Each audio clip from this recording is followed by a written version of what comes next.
Let's get this club going up on a Tuesday right out of the gates. He done did it now, guys. He done did it now. John Kuhn with all of you on the NicoletLaw.com talking text line. I'm Billy Schmidt, flanked by Armin Sarian, and still in the iHeart Megaplex studios, in these Iron Jack studios. Steve Zabin done did it. Started talking before once the show was over, and you got hooked. I opened a new can of worms with Armin on his way in the studio. And what's the first thing I said, Zabe? We're doing this right now. You doing this right now? Which, if you know me, I don't mind. We'll do it right now. We'll do it right now. You know me, I don't mind. So all right. it's like a couple fighting. Are we doing this right now? You ever heard that one? Are we with really the going to girl? do this with Should we people do here? this right now? We'll with wait people till here? we, Yeah. Should we wait till we get in the car? Wait till we get home? No, we'll do this I right just now. I had a chance to get into it with you, and I figured let me do it right now in a respectful, calm way. I mean, that and the fact that your 3-hour punch card has not reached 3 hours. No, yet, so you can't that's right. Clock out. You got to wait to clock out. Yet. Right, because first time in 6 years of this shift, I missed my alarm clock because my headphones were still Bluetooth connected and sitting on my counter. Yeah, okay, And John so, Paul. There's always John a- Paul, we did the John Paul thing about Paul, John AM, Paul. PM. No, the separate volume, Separate knob. That was my worst nightmare during that tour of duty when I had to wake up as early as you did. Yeah. I'm amazed that it didn't happen to me more. It So I'm happens sort of to amazed me. it doesn't happen to you more. It's happened to Sort me. of- It happens to all of us. Sort of like being made to stay after practice and run extra laps. Yeah. Oh, yeah, These are that's my what you extra laps right now. Take a lap, Woodcock. Oh, okay. Well, All put right. your shoulder pads back on and let's do it. All right. Come All on. right. Let's do this thing right. if we're going So to. Armin and I were arguing calls in the NFL, as men are wont to do. Men do. Yeah. As men love to do, right, Kuhn? Argue that's it. about the calls. And Armin and I got into it about PIs because they're a very contentious call in the league. And I said, what about that end zone call that went against, it didn't go for the Falcons on Pitts? Mm-hmm. I thought blatant.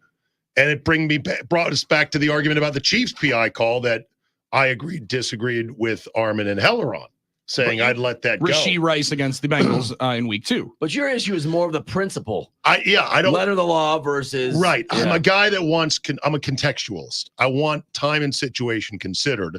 Billy, I sense that you are not a contextualist. You are a call it guy. Yeah, I would call it by the rules. However, I understand, to your point, there are certain times where certain guys will swallow the whistle. Yeah. Much like in basketball, there are times when Right. somebody will swallow the whistle. I will be frustrated if it's a blatant call whenever it happens in the game. Right.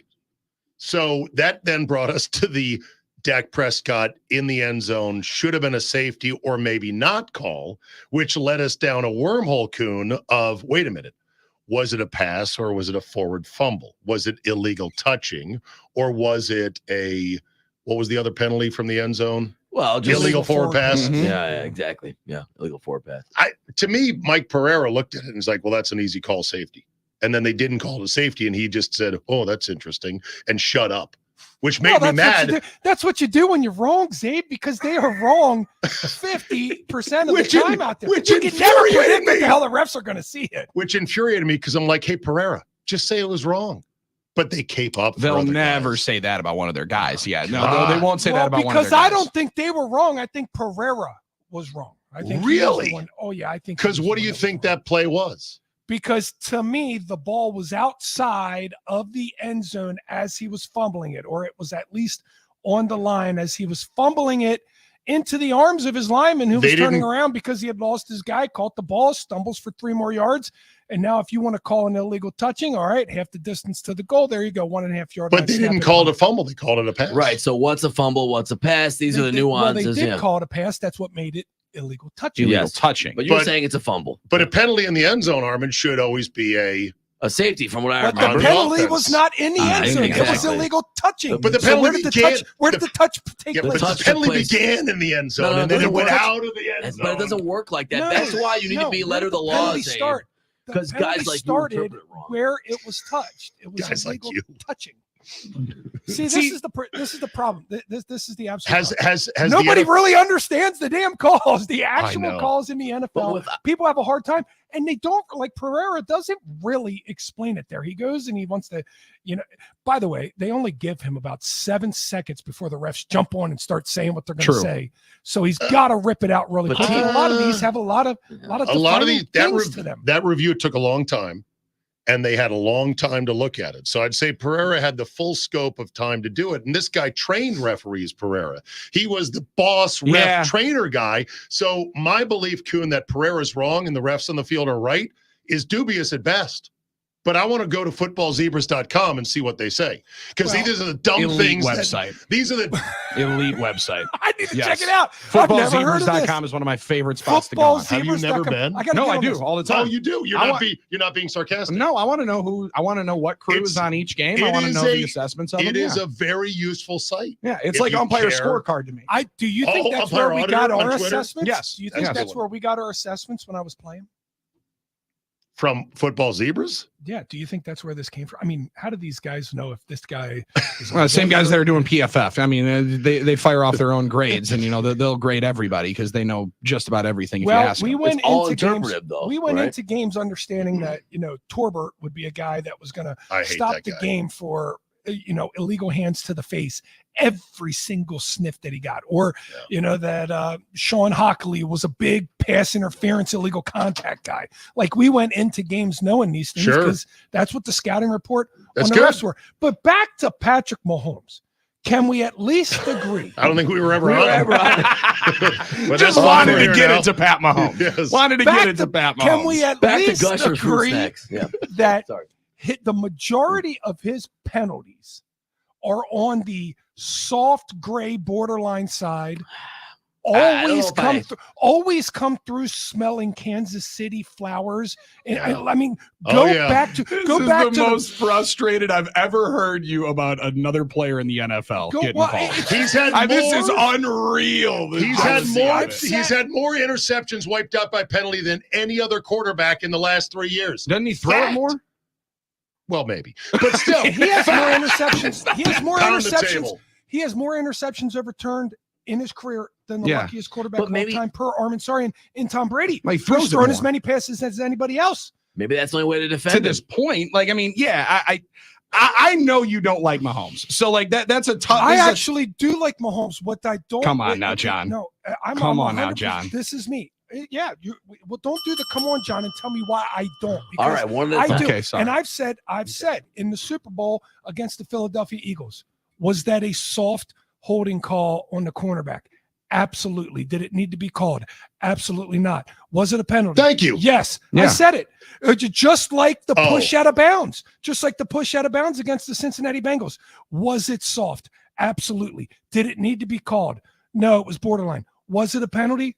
Well, yeah, it can be a penalty. That's fine. I have never once said that they've cheated. But when you look at this game in Atlanta, and now the heel is flipped on the other side, and that's a borderline call. Does it need to be called? No, not at all. Was it soft? The pass interference against Pitts. Was it soft? I thought it was a little bit soft. Could it have been called? Yes, and it probably was interference. So it was in the end zone with a 6'5" tight end high pointing the ball and the defender wrapping his arm around the back. The back judge has that call all day, every day. So now you're a constructionist. That's the easiest call to make. But you spent 3 weeks complaining about guys not swallowing whistles at important times of the game. Now you want it called the way you want it. This is the real inherent issue with your theory, is that unless you have an objective standard, we're never going to have fair play. If we don't have fair play, we don't have a game people can trust. And if we don't have a game people can trust, they're not going to be interested, and you can't bet on it. PIs are Rorschach tests. They're ink blots that look different to different people. I get it. In the case of the Pitts PI, the defender didn't have his head around. His head was completely the other way. At least the defender in the Chiefs game was going after the ball. He went through the receiver. Yes. I agree. And it was early, and it probably is a PI most times, but I wouldn't have given it to him with the game on the line. Listen, I'll say this. I wouldn't have called either of the fouls. I wouldn't have called either of them because I felt like the first one was more incidental contact, mistiming a jump. Is it still pass interference? Well, okay, I understand you can accidentally wreck a car. So, okay. You don't think the DB grabbed Pitts around the waist, not even going for the ball? I think the Pitts one was more egregious. Again, I wouldn't have called either one. Okay. I wouldn't have. So you're because you're I- like you're a 70s throwback guy who wants murder to be legal by DBs. And No. then passing numbers can really go in the tank this year. No, he's contextualizing. That's what you've asked for. I want to be absolutely sure in a bang bang moment before I rip the cord on my flag. I want to be absolutely sure. And I think some of these look, smell, and could potentially be it, but you're not sure. And I don't like pulling that flag unless you're Well, how about we review them with replay? How about that? Would that work? Oh, no, wait. We tried that thanks to Sean Payton and the Saints, and it was a disaster. No. Well, right? if that was called, we wouldn't have blowback by it not being called. No, so call the penalty when it happens. No, what we found have out, a rule book for a reason, Zabe. I know, but like I'm saying, the rule book can only go so far. These PIs are very subtle things. Full-time refs. What about that? You guys were on that. Oh, what do you yeah, guys think? full-time refs. So I don't want to miss that I love the discussion. full-time back to the full-time ref Yeah. conversation. So Billy, I can tell, is a full-time ref truther like Nagler is, and they have many people in their camp on that front. I am not. I don't think they would learn much more in the voluminous offseason that they already know about reffing. Well, I also think there's a lot more opportunity to have time on task, right? Like, I mean, instead of rental refs that are at each practice, why wouldn't half the crew go to a certain site and ref for a week during training camp and mini camp? Like, there is more time on field for you to see some stuff you could do. They could But do what that. we just did, we just talked for that could be 2 months worth of instruction to make sure that you know every single part in and out of the rule book to flawless perfection. I in the theory of full-time refs, I absolutely agree. I love the concept. In reality, I don't know how much you're going to have to pay them to be full-time. I don't know how many of them want to be. A number of guys would quit. School teachers. You got some that are school teachers, and you wonder, okay, would they quit being a school teacher because they're going to make more money here, potentially because of money? But maybe they want to be a school teacher because they enjoy teaching kids. And then you got guys that are lawyers. And that's and then the you one. got guys that own Hockey, big-time lawyer, big-time business consultant, software salesman. I believe Ron Blum was a golf pro. Again, football zebras, they'll tell you what these guys do in the offseason. It's hilarious. Remember Mike Carey? Remember Mike Carey, the worst TV ref ever who would always get the replays wrong? My favorite part of Mike Carey was the forceful nature in which he would point at the direction as to who the penalty was on. Mike Carey, according to Football Zebras, had like a ski shop that he ran as his other side, his regular job. So see, now that's interesting, actually. The fact that he ran a ski shop. Yeah, he owned a ski shop, like Mike Carey. Now, so I think having refs is a totally different issue. I think it's totally different. I mean, they're just collecting checks up there. Let's be honest. I just don't know how. What would they do, Billy, from February until June? There's no games they can, unless you're going to give them a month off. Would they referee USFL games or XFL games? Like, where do they go to get the live action? Practice. I mean, how many NFL teams? They're on the field from, especially once they change this up. You can go on the field for any mini camp, any OTA, any training camp deal. You do seminars for 2 months worth of time. Are they doing enough in those? Aren't they just doing basic stuff, Kuhn, in the mini camps? But you can do 7-on-7. No, you run. You got 7-on-7. Yeah. You got 11-on-11. But they don't tackle to the ground. No, but I mean, there's still procedural stuff. Tackle to the ground to call pass interference. Yeah. No, true. To call intentional holding. But think about call intentional touching. Okay, but think about this. Now Kuhn. we're talking. All right, but think about this, Kuhn. So much of what these referees are now tasked with involves tackling to the ground and safety issues and helmet to helmet and that stuff. You know, Derwin James, the Derwin James hit that got him suspended. I know he's been a repeat violator. I did not like it. Who was I don't love it. Was it Kareem Jackson last year, Billy? Who was it? Yeah. The Denver Broncos safety. Kareem Jackson. These guys that come in and hit guys, and at the last minute, the guys they're hitting lower their head. Guess why? That's what you do to protect yourself. You lower your head. When two heads lower and meet at one point of contact, it's automatically the defender's fault. I hated this reasoning. I hated the fine for it. I hated the suspensions for it. It's terrible. I don't like that. Now, if a guy is flying through the air, going to catch a football, and you launch and hit him in the head, you can see some intent there. I can understand that. I think the hits like the Saints lineman that nearly killed Devontae Smith, that's egregious. That deserves serious. The problem with that is you think that's okay? Yeah, I do. Because what are offensive linemen doing at the end of every run and pass? They are coming up and slamming their big rhinoceros bodies Finishing into the it. pile Yep. and pushing that pile. Because why? Because you're taught to do it. Mhm. You're taught to do it from trying the to get age that of star. 8 years old. But poor Devontae Smith, all of 160 Go to- pounds, probably well, was go down, already Slim wrapped Reaper. up, stood up, and pushed back. Save, I don't Get the care. hell out of the five way. yards. Oh, and he if you got weigh 170, trucked. you weigh 170 pounds. I'm supposed to give you some special badge or jersey to wear so you can't get hit. Get out of the kitchen. I weighed 250, and if I tried to push a pile, people could take shots at me. That's the game of the NFL, and I don't want to make it softer so that littler guys can play easier. Yeah. Well, Hey, at least in volleyball, they gave the little guys a different color jersey. It's called the libero jersey. You know what I mean? That was the one you had. But this is football. It's a different game. You know what I mean? It is. It's So I get it. close you know? though. I It's get all it. the team camaraderie stuff and working together and being, 6 guys in one full unit. There's Right. a lot of similarities. Now, Don't worry. so I guess there's a lot of issues we're touching on here. I like that we went through them all. Full-time First, refs, who made him a interpretation. good moderator, Billy? I know. I feel like we're in a seminar. He now. just makes himself Armin- bet every once in a while. And, Hey, and you he's are the first take. scorekeeper. What's Yeah. the score, Armin? Where does Dave What's the score in scoreboard this say? Yeah, game? I feel like we're Do all I have tied. any points? What about Billy? What's going on here? I like to be reality here in this situation. All right. We should get pluses. Ding, Hi, my name is Armin. I'll be running your breakout session here at the conference. We're going to be talking about rules and penalties today. Okay. Talk to me about some of your concerns. All right. Let's go around the orderly. Let's get everyone a chance to go, and we'll get rebuttal sessions as Let's well. start with your name, where you're from, and one fun fact about you. 2 truths and a lie. What 2 things are there's 3 facts, and everyone has to guess the lie.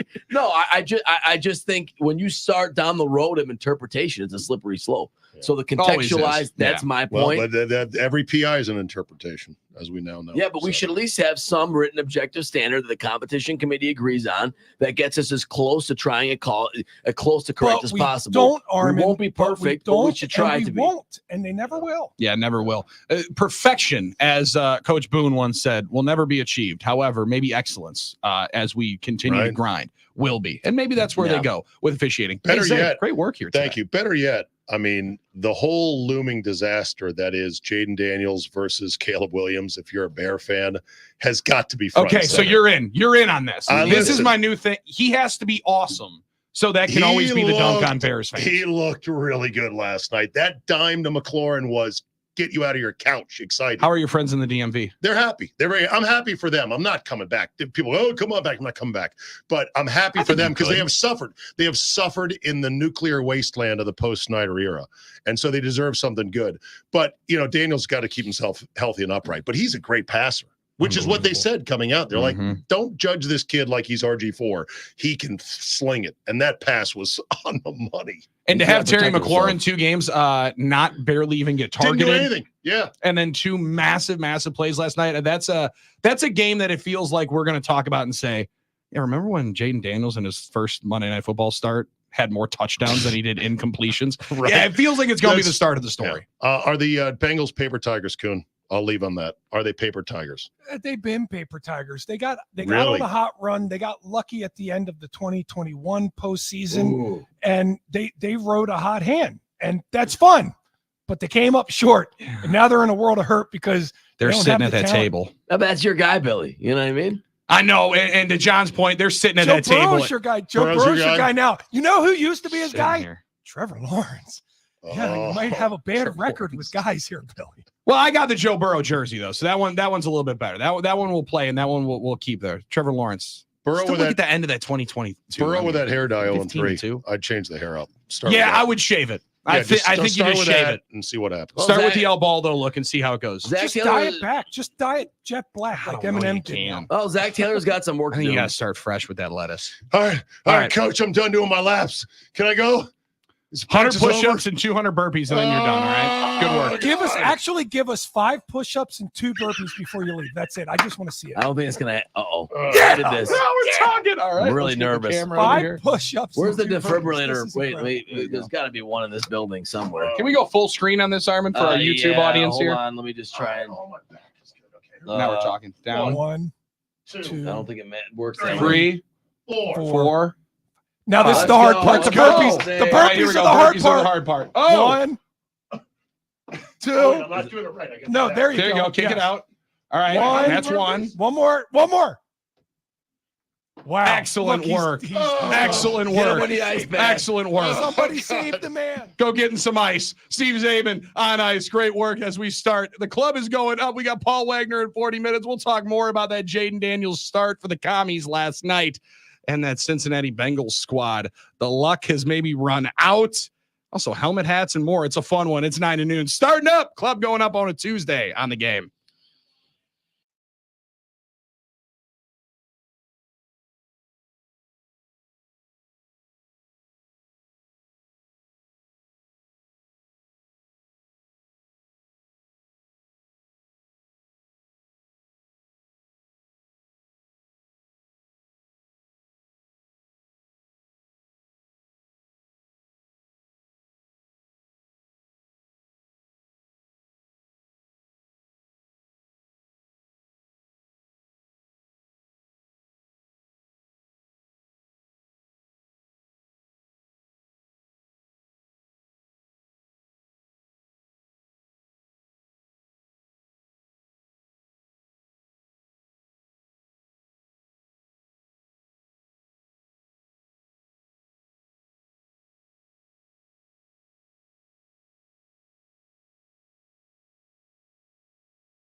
This is a banger. You know what I'm saying?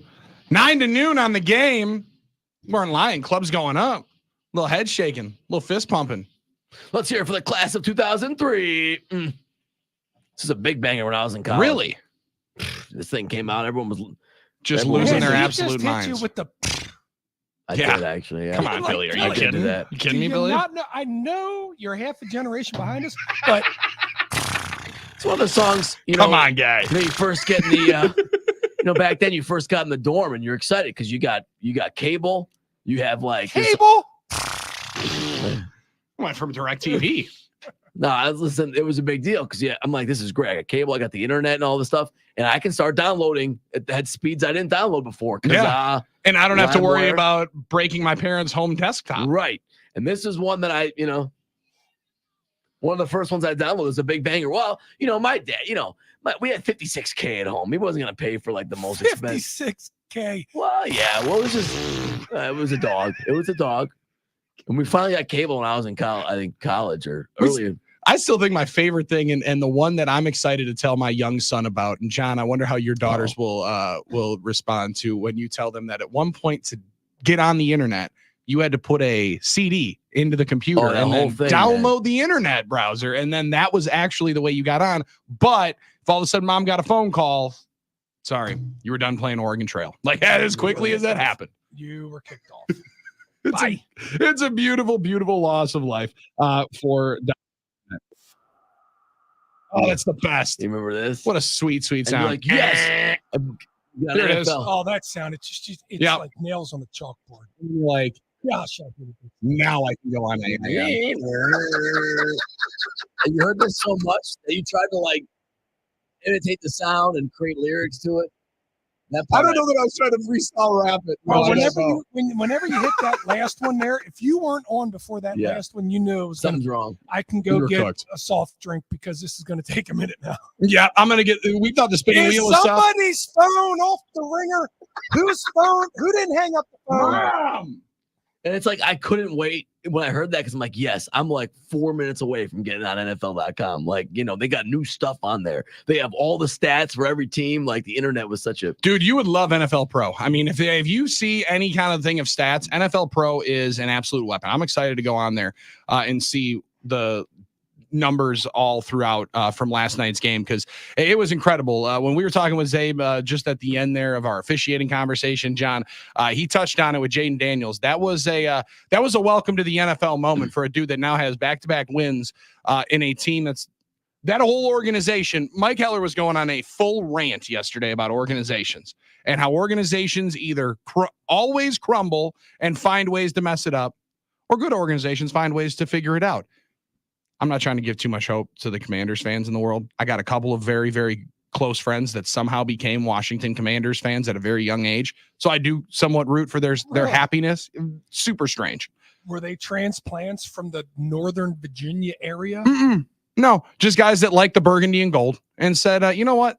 That's my favorite team. They like the colors. They like the colors. Man, I haven't heard that in some time. Me I just too. like the colors. Yeah. It's like that's the way, like when you were a kid, you thought, well, the colors of this team are cool. Like I'm gonna get a hat of them. Yeah. But I'm sorry, I just never understood that. I had friends like that. When you get older, though, and I know generations are changing this, you got to cheer for your home team. I never understood like just picking a team out and just, So what, you're supposed to abandon your fandom for 10, 15 years? It's not real fandom. It's not picking a team because of their colors. Real is fandom. Not real fandom. No, it's not. And I'm going to If stand on that's that. how it starts, Armin, it's how it starts. Everybody No. starts in a different Everyone's way. origin story How is did different. you start? How did you start? I started. Do you remember your first time? by going to the hometown team in the community I lived in and having a sense of community pride and cheering for the So hometown team. you were told who to pick based off of where you Wow. lived. It was Told it who was to root for. the- cheering for the home team is correct. I'm gonna be a what do they call that? A snob or a gatekeeper? Whatever. Gatekeeper. Yeah, I'm that's gonna- exactly what I'm this standing is. on business. And Maybe I'm a snob because I didn't like the people that like the Philadelphia Eagles, so I didn't Yeah. root for them. I didn't No, like the I people. know you like- John. I know you like the I didn't Cowboys. like the people. Well, guess what? I would have been like, well, Armin, what's up, buddy? Armin, if Packer fans acted like Philly fans, would you be a Philly fan? Yeah, if I grew up here, I probably would be. I'm not gonna lie, I wouldn't be proud of all of it. You would be a horse poop eating, If I grew- profanity laden, No chance. battery throwing, No. I would probably have been a different Santa person. hating. I would be a different person probably if I grew up in that. Trash talking to children like they were at Caesars Superdome this weekend. I admit Philadelphia's You'd be trash. the one apologizing to the No. kid after for the guy talking bad to him. It's a good point. I admit it's trash, John. The But thing about being Well, a Philadelphia okay. fan is it's not like, hey, a couple bad apples ruins it for everybody. No, they embrace it, Armin. They all All right. want to be like that. They Fair all enough. want to act like that. and I liked wearing stuff or having stuff of other teams when I was a kid. I will say that. I had a Buffalo Bills hat. I had jackets of other teams and sweatshirts and stuff, but I still knew heart of heart I was going to be a fan of the hometown team. Now, that's just my opinion. I'm not saying I'm No, right. you just said you were right. well, that's You true. legitimately That's true. And one he and a will, half Glenn, minutes you're ago right. You know said what? Yes. that is the I'll correct never take. Give him I'll- another minute and a I- half, and he'll say it again. That's the way I it works believe- here. He's I- teeter tottering. I believe that's the right way to fan. Now, I'll admit, believe. Now, what if your parents are transplants and then you grow up with the family's team, but That's- you're not growing up in the same area? I think that's an exception. Then you'll get an exemption. You get the influence of your parents, natural, right? You know, my dad grew up in Wilmington, Delaware, John, but he really wasn't much of a sports fan. If he was, I'd probably Who would be you a, be a fan a of? Phillies. It'd be The Philly. Delaware Blue No, Hens? it's across the street from Philly. So, you'd probably be a Todd Philly in fan. 414, my dad told me I was a Packers fan. That's fair too. That's It's all kind of how fair it game. goes. It's all fair game in fandom. Yeah. I don't care. I don't- I don't care if you pick it because of the colors. If you pick because if you live there, I don't care if you change your mind because you move. Like, nah. Oh, trust it me. is what it is. I am Listen. very okay heavily influencing my young son as to telling him who he is going to cheer for. And now, granted, he loves himself some Brewers, but think that's it's also all- just I- the stimulation of baseball that he's a fan I of. think that's over. I think he's a Brewer fan. Listen, don't be a Packer fan. I keep showing him the G, John, and he goes, no, that's go. We say go when we You know, see the it's- G. But We're why not don't you- shaking I our didn't, heads. I didn't no. have to say anything to my kids. I didn't have to say a word Yeah, to we're my not doing kids. that. My kids like the Packers and the Bucks and the Brewers, and they don't give a rip. that's right. They love UWGB basketball too. Believe it or not, they're big Well, on their that. hometown team. Probably more so than Wisconsin. It's That's very- awesome. They They probably care about the Phoenix more so than. But that makes and sense. and that's just what they like, and that's just who they like. Now, little caveat here: Lily Uh-huh. has a little sense of, hey, she was born in New Orleans, so she rocks a little bit for the Saints, but she still roots for the Packers. I like that deal. Okay, now this is a good point too. What if you didn't have a team in your spot growing up? I understand that. Then you're more likely to be a team of somebody Then it's else. okay for you just to pick your Well, team. it makes then. more sense. You Okay. don't have a team, And John, you were in York, but is that really Philly market? I mean, I guess it You're in is. Milwaukee. Is that Green Bay market? Oh, that's fair. Yes, this is the state team. Look at it. Yes. He actually, did you see how long he thought about that? He thought about that for a solid No. 3 seconds before he We're answered unique. with conviction. We're unique. The Packers have We always got had a him so heavy bad. Milwaukee presence, always, and the I Packers tried to move to are Milwaukee. Milwaukee's team as well. So I think that this is an exception. Now I understand like the Sixers used to play like in Hershey, right? Some games, and they would Yeah. barnstorm. So maybe Bucks used to play a preseason game up at the Resch Center every year. They used to play. They did in Madison as well for training camp, didn't they? Or Always something good times. Yeah, no doubt like about that? All it. right, So are we all settled on that? fine. We're settled. We're Okay. settled. That all started with me saying I got a couple of good friends that are Washington Commanders fans. You did. And But John, Armin is the gatekeeper to all things fandom. So we can't get through one fan Can't do comment. We can't even get through a fan comment without having to write a referendum and put some sort of, new true tape over it. amendment to the Constitution of fandom.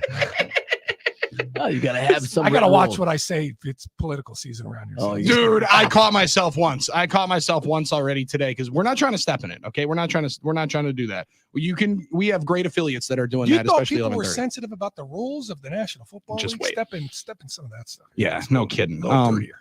What did you get to see from the young man last night, Jaden Daniels? Because I know that he's going to be the topic of conversation today. A lot of people will talk about the Cincinnati Bengals and Joe Burrow and company, but man, that just felt like last night the arrival in one of those games that I said it where I think we're going to talk about that one for a while if Jaden Daniels stays healthy and does this for a couple more years. Yeah. Here's the deal. He is a very slight frame, so I do worry about that one Mhm. hit that is coming in his direction, and most likely a hit that he doesn't see coming, and that could be catastrophic. But the kid's special now. The kid's special. He can see the game. He can throw the ball. He's great. He's better from the pocket than what people may have anticipated. But watching him at LSU, I knew he was going to have a good arm.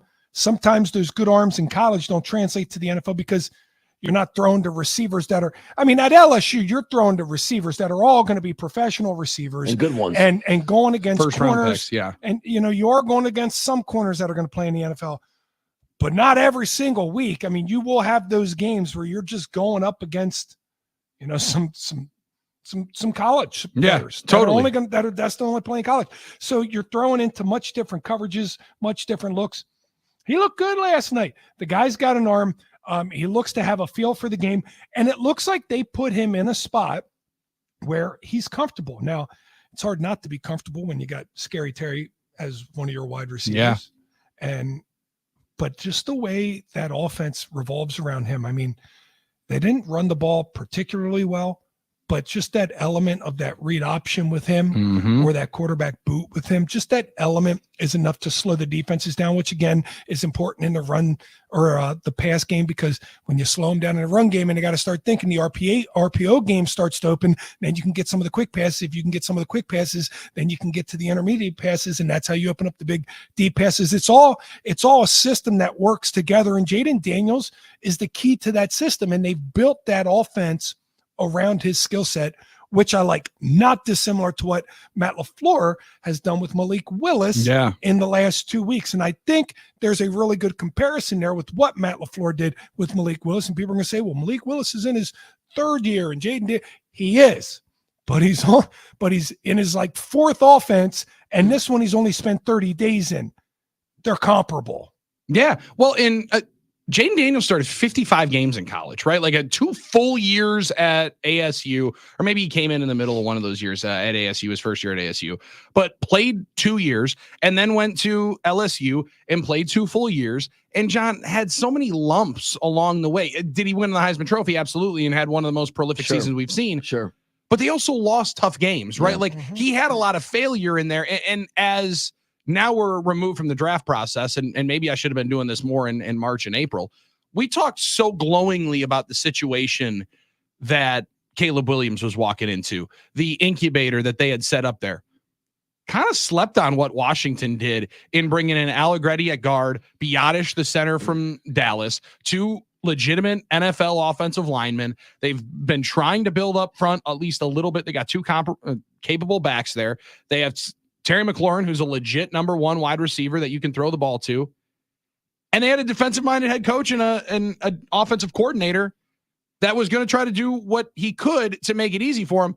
This might be the best thing for Cliff Kingsbury as well, being able to work with Jaden Daniels. He might get himself another shot if they're able to do with this offense what they look like they're right now capable of. And he'd get all the credit, right? Like DQ is the head coach. People aren't going to say that's the offensive guru, I don't think. I think they would say like, wow, the offense is working because of Cliff. And of course the players. And for sure. I think that's why it's a great opportunity. But Cliff Kingsbury is going to get a lot of credit for this. No doubt about it. That's what I'm saying. He'll get it. Yeah. And Dan Quinn just seems like a fun guy to be around. Like, I don't know. He just seems like a good dude to be around on the sidelines, and the energy is awesome. And that was a lot of fun to be able to watch last night. All right, here we go. Now we're talking. Pat in Red Wing. Guys, my 10-year-old son started out as a Packer fan, but has become a Viking fan because all of his friends at school are Viking fans. I was at peace with it because I know kids can be jerks, but I always tell him winning is more fun than losing. And he is welcomed back with open arms to the good side whenever he's ready. Pat and Red Wing, we're opening up our arms as well. 9 to noon is letting your son know that Packer fandom is waiting for him once he gets out of this cloud of misdirection and misinformation as to wanting to be a Minnesota Viking fan. We'll put that out. Armin, will you allow that? My favorite line in there is, I'm at peace with it because kids can be jerks. It's true. And they just like, hey, Armin, like Philly fans. Could you imagine those couple of moments when he wasn't at peace with it, though, John? When he was sitting out on the back deck trying to come to terms with it? Kids weren't perfect. Well, I just don't like this. You know what? And you everyone does things they regret as a kid. So when you grow up and mature, you realize what's right and what's wrong. And what's right is being a Packer fan, not a Viking fan. Yeah. Sorry. I was talking to somebody that had a Sammy Sosa bat when he was younger. I mean, did the bat flip and I didn't hit any home runs. It was fun to watch him. I get it. I was doing the hop, no doubt about it. 414-799-1973. We'll hop on to the next segment after this. More your NicoletLaw.com talking text messages after this. Monday night doubleheader. You in or you out? Christian McCaffrey, not sure when he's going to be back in. And we'll also have Paul Wagner coming in about 15 minutes from right now, talks to Milwaukee Brewers as they have the 1 week to get ready and get right for a week from today when playoff baseball should be at American Family Field. We believe I don't think the 1 or 2 seats coming. So a week from today, get playoff ready. Paul Wagner will get us playoff ready in 15 minutes. It's 9 to noon with Kuhn, Billy, and Armin on the Game.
Broke.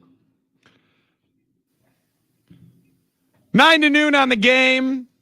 We'll talk some Crew in about 10 minutes from right now when our guy Paul Wagner stops by, get us ready for the playoffs. But we are having some fun on the NicoletLaw.com talking text line as we just discuss your fandom, because Armin Sarian fired off a gatekeeping take, John Kuhn. Did he open this can of worms, dude? Oh my God. That's more what it's like. Oh my God. If you do not love the hometown team, Armin Sarian does not love you. Now, how about no. Doesn't mean Andy I from love you. Bayview? Will you let me do my job and read the ahead. NicoletLaw.com talking text line 414-799-1973? Sure, go ahead. Just go Mr. ahead. Moderator, would you allow me to do such? Run through unchecked. Go ahead. Andy in Hey, Bayview. Just remember, it's a P word, Armin. It's a P word. Patience. Patience. Man. It's a virtue.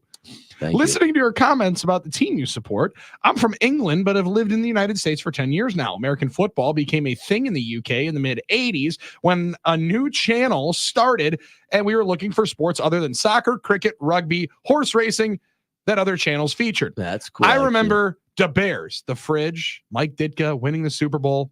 Boo. In parentheses. I Yeah. like that ad Yep. from Andy.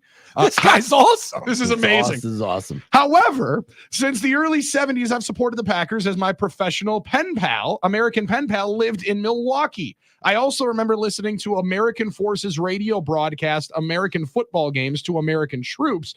Because of the time difference, I listened to the radio in bed with the radio close to my ear on low volume underneath the bed sheet so my parents wouldn't hear. Andy, same thing. That's me too. And this makes me feel like a jerk, right? That's when I was go ahead. 13 at the time. I married my American pen pal in 2014, lived very happy with our business in Bayview, a bed and breakfast, and I'm off to Lambeau to see the Packers beat the Vikings this weekend. It's an Go amazing Pack, story. go. It's Come amazing. on, Andy. Andy, that's an amazing story. I love it. And That's awesome. I'm glad you're a fan, and I got to go to your bed and breakfast one day in Bayview. I meant more the kid that grew up in that market, and just to be different, wanted to cheer for somebody else.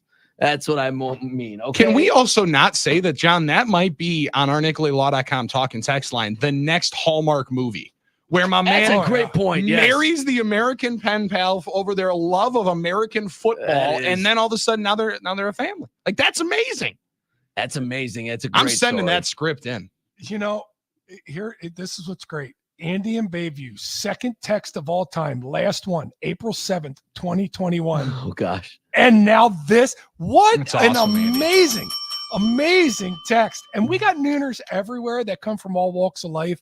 And the best part is it's a little bit like a locker room, Billy. Totally. You find out a little bit Yeah. about everybody and how they live and how they've come to be the fan that they are, because obviously, Armin, our fandom is what brings us all together. Yeah, it does. It absolutely does. And that part of the community is what I love. And that's why I like cheering for the home team, for that civic pride, for that Then why do community. you make all the rules? I don't make all the rules. I'm just sharing to you how I feel. No, about he just governs all the rules, right? He's like, I don't make them, John. I just got to enforce them. don't make them Like 10 to 9 2 0. I'm a home. hometown fan, but Armin still hates me because I'm a blue collar electrician. I love my boys at Best Electric. That's a totally different thing. That's totally different. Okay, it's funny. Okay, it's a joke. You know what someone said when we were doing the Bizarro Armin yesterday? The Bizarro Armin Sarian, Yeah. the alternate universe Armin Sarian. Someone made the joke yesterday. Oh, and he loves truck drivers too. Like, that's the joke. Like, that's funny. I get it. No, I don't govern it. I don't gatekeep. Just have my own opinion Just on it. tell you what's right and what's wrong. It started with, I never could I was laughing understand. so hard I knocked my camera over. I I'm know, sorry. that Oh my was awesome. God. Can you get the camera right for our viewers on X and YouTube? I just never understood the guys that like picked out their Premier League team, Liverpool or Everton Sure. or like, Scumford United, whoever Okay. it is. Well, what and about said like they loved it, like they loved the Brewer. I just don't get that. You didn't grow up in Liverpool. How can you have the same passion for Liverpool that you do for your teams here that you grew up with in the city you grew up in, or the state you grew up in? I just couldn't understand All that. it takes is one, euphoric victory or Yeah. one heartbreaking loss, and you are now attached to that team. John? Attached. I cannot wait to hopefully change Armin's mind on exactly what he's talking about Mhm. when we go to Las Vegas, Nevada in November, Yeah, we're gonna. and I take him What's to a Vegas Golden Knights game. I know. I thought about that. Because- We don't have. I mean, we have the Admirals, obviously. We don't have an NHL team. Armin, that's a fun experience. And once you realize that, you'll understand, and you'll be walking out of there with some VGK See, stuff. you think I'm buying gear, and I'm skeptical I'm going to buy gear. I just don't usually. Get you one of those Las Vegas Review Journal sweatshirts. $10. You just got to make sure you cancel it before I did. I thought you meant. Just got to make sure you cancel it before I did, John. I'm terrible at these auto renewals.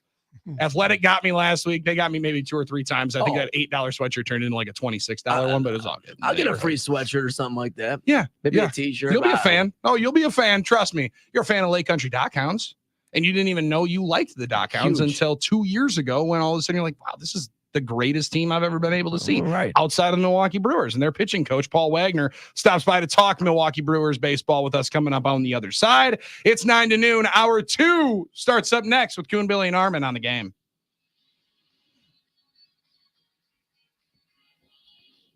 Hey guys, football season is in full swing. We are almost at the quarter pole of the NFL season. That means if you are still sitting on the sidelines and have not joined the millions of fans that make money making picks on Underdog Fantasy, I don't know what else to tell you, but this is your weekend. This is when you start and have some fun. Have even more fun watching Thursday Night Football. What a stinker of a matchup. Giants, Cowboys, or the full Sunday slate of NFL action. The NFL Pick'em game at Underdog Fantasy is awesome. All you have to do is select higher or lower on your favorite football player stats and then watch them win or lose.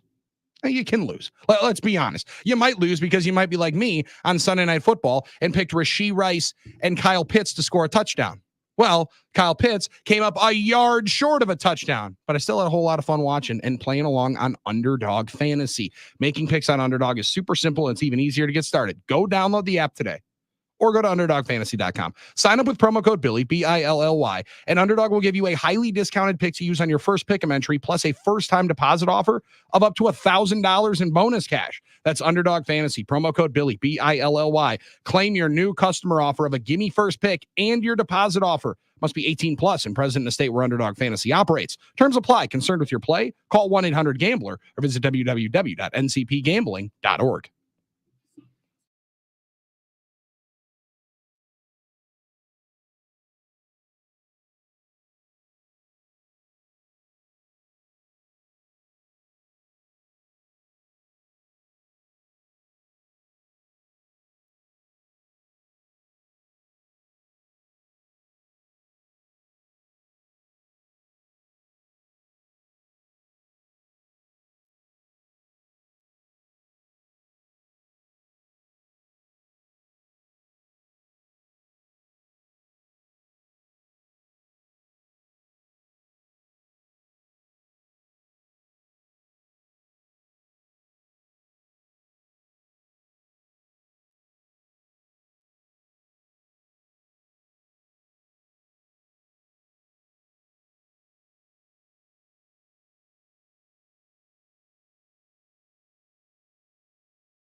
Hour 2, 9 to noon on a beautiful Tuesday. Well, if you like rain in the Milwaukee area, it's a beautiful day. You know, what's funny is so many people were whining when we had that stretch of 80 and sunny for like 3 weeks. People were whining and complaining, I'm tired of this.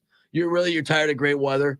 It was a little hot. You want that dark, muddy, wet, cold? Yeah. Okay. It's football season. Okay. Quit crying about perfect weather. It's football season. John, I got to bust out long sleeves yesterday at football practice for the first time, and it finally felt right. It finally felt like football weather, which is a beautiful, beautiful thing.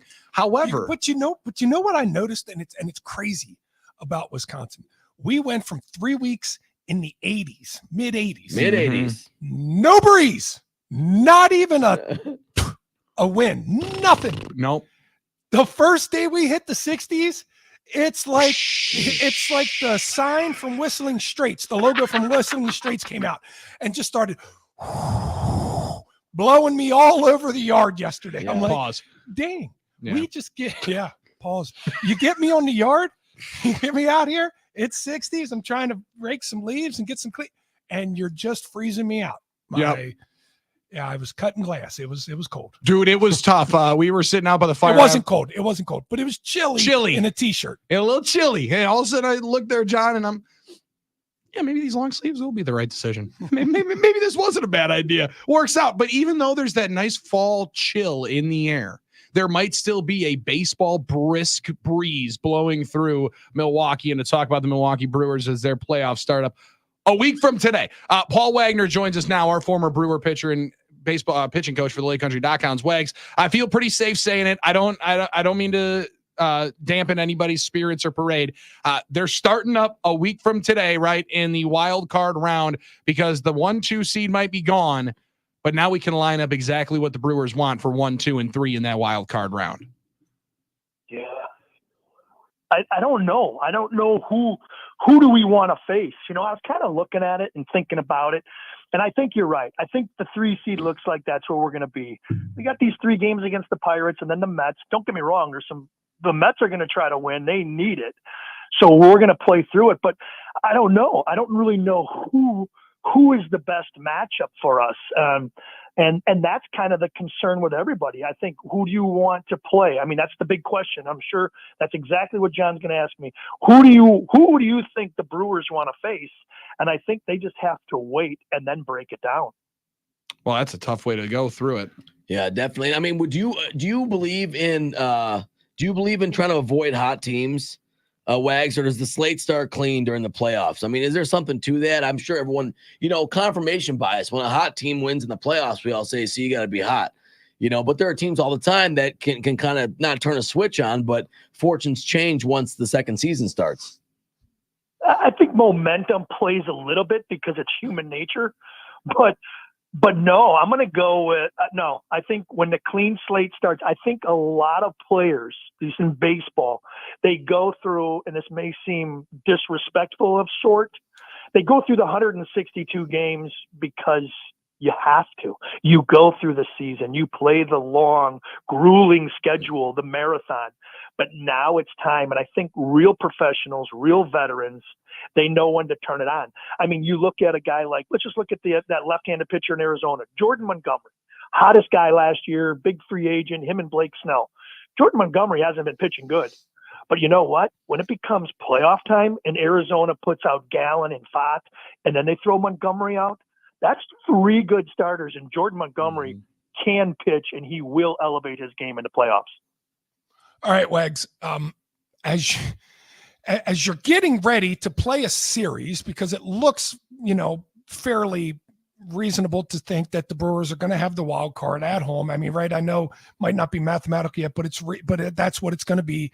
How do you, as an organization, they're scouting multiple different teams, correct?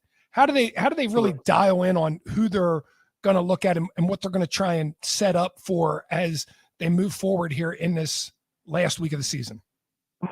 Well, I think what they do is you have multiple scouts that are going out, right? We got advanced scouts, and you've got multiple scouts watching the Mets. You've got multiple scouts watching Arizona, and you probably got multiple scouts watching Atlanta.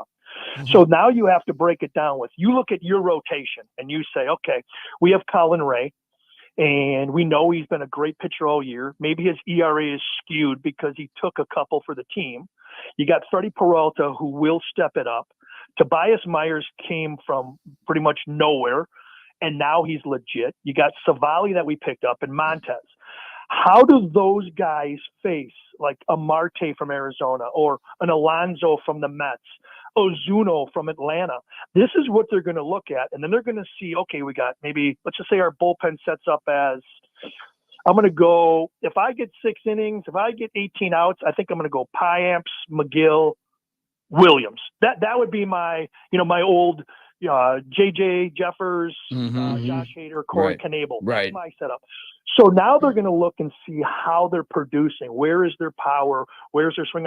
The Brewers bullpen, if you really look at it, their Ks per 9 inning is huge. And when you have a bullpen that can strike people out, you can afford to put people on base at certain times. And I think that's what they're going to look at. They're going to look at the people we have to avoid in those 3 cities. Who do we have to avoid? And then going back to what you just said, who's hot and who's not? It does have a little bit of a tendency, but I always look at veteran leadership, and veterans can flip the switch. The young guys are the ones you want to roll into the postseason on a hot streak. Who's hot, who's not used to be my favorite segment to do on the pregame show. Just always fun to be able to look at my man over the last 2 weeks.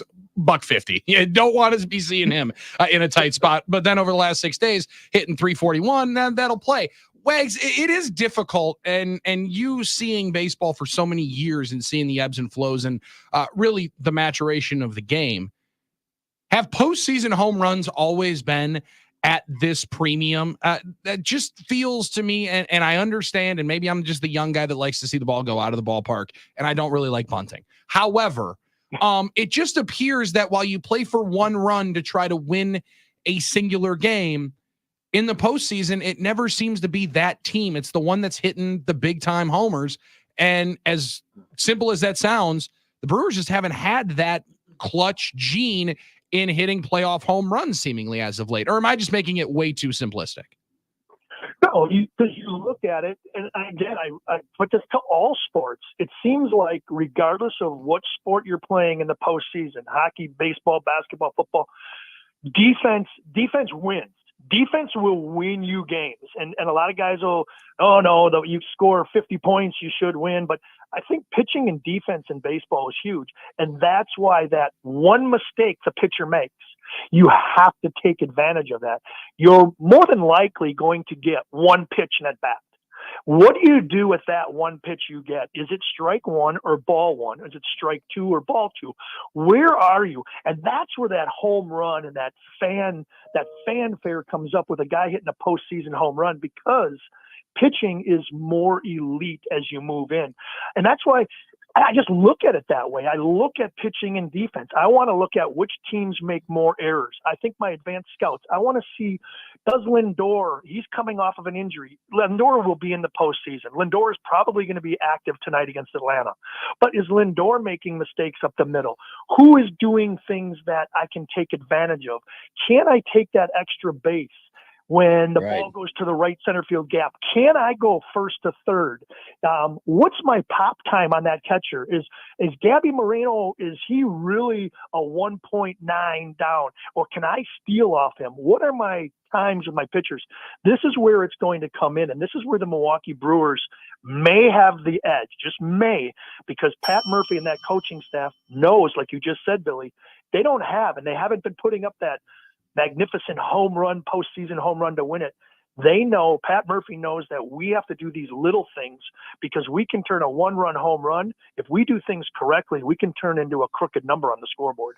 Wags, any concern with the way the last 3 weeks have gone for the Brewers, or 5-5 in their last 10, or 10-10 in their last 20?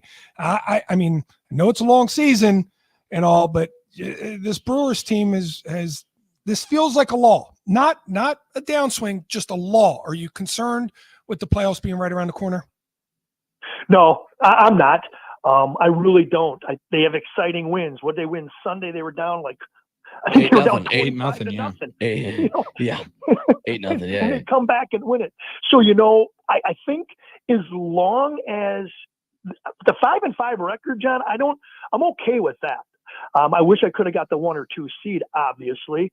But what I like is that the young players are still playing every game. Like if you would tell those guys, you'd ask, I'm just going to use a name. You ask Garrett Mitchell or Bryce Terang, hey, what are you in the last 10 games?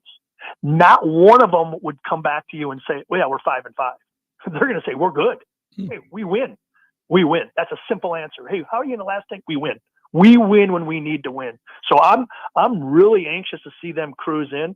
And as long as our pitching, the front end of our pitching, our starting pitching, the addition of Savali, where are we going to set up this rotation? Does Freddie Peralta move into the number 1 hole? Right. Colin Ray behind him and Tobias. How are you going to set that up?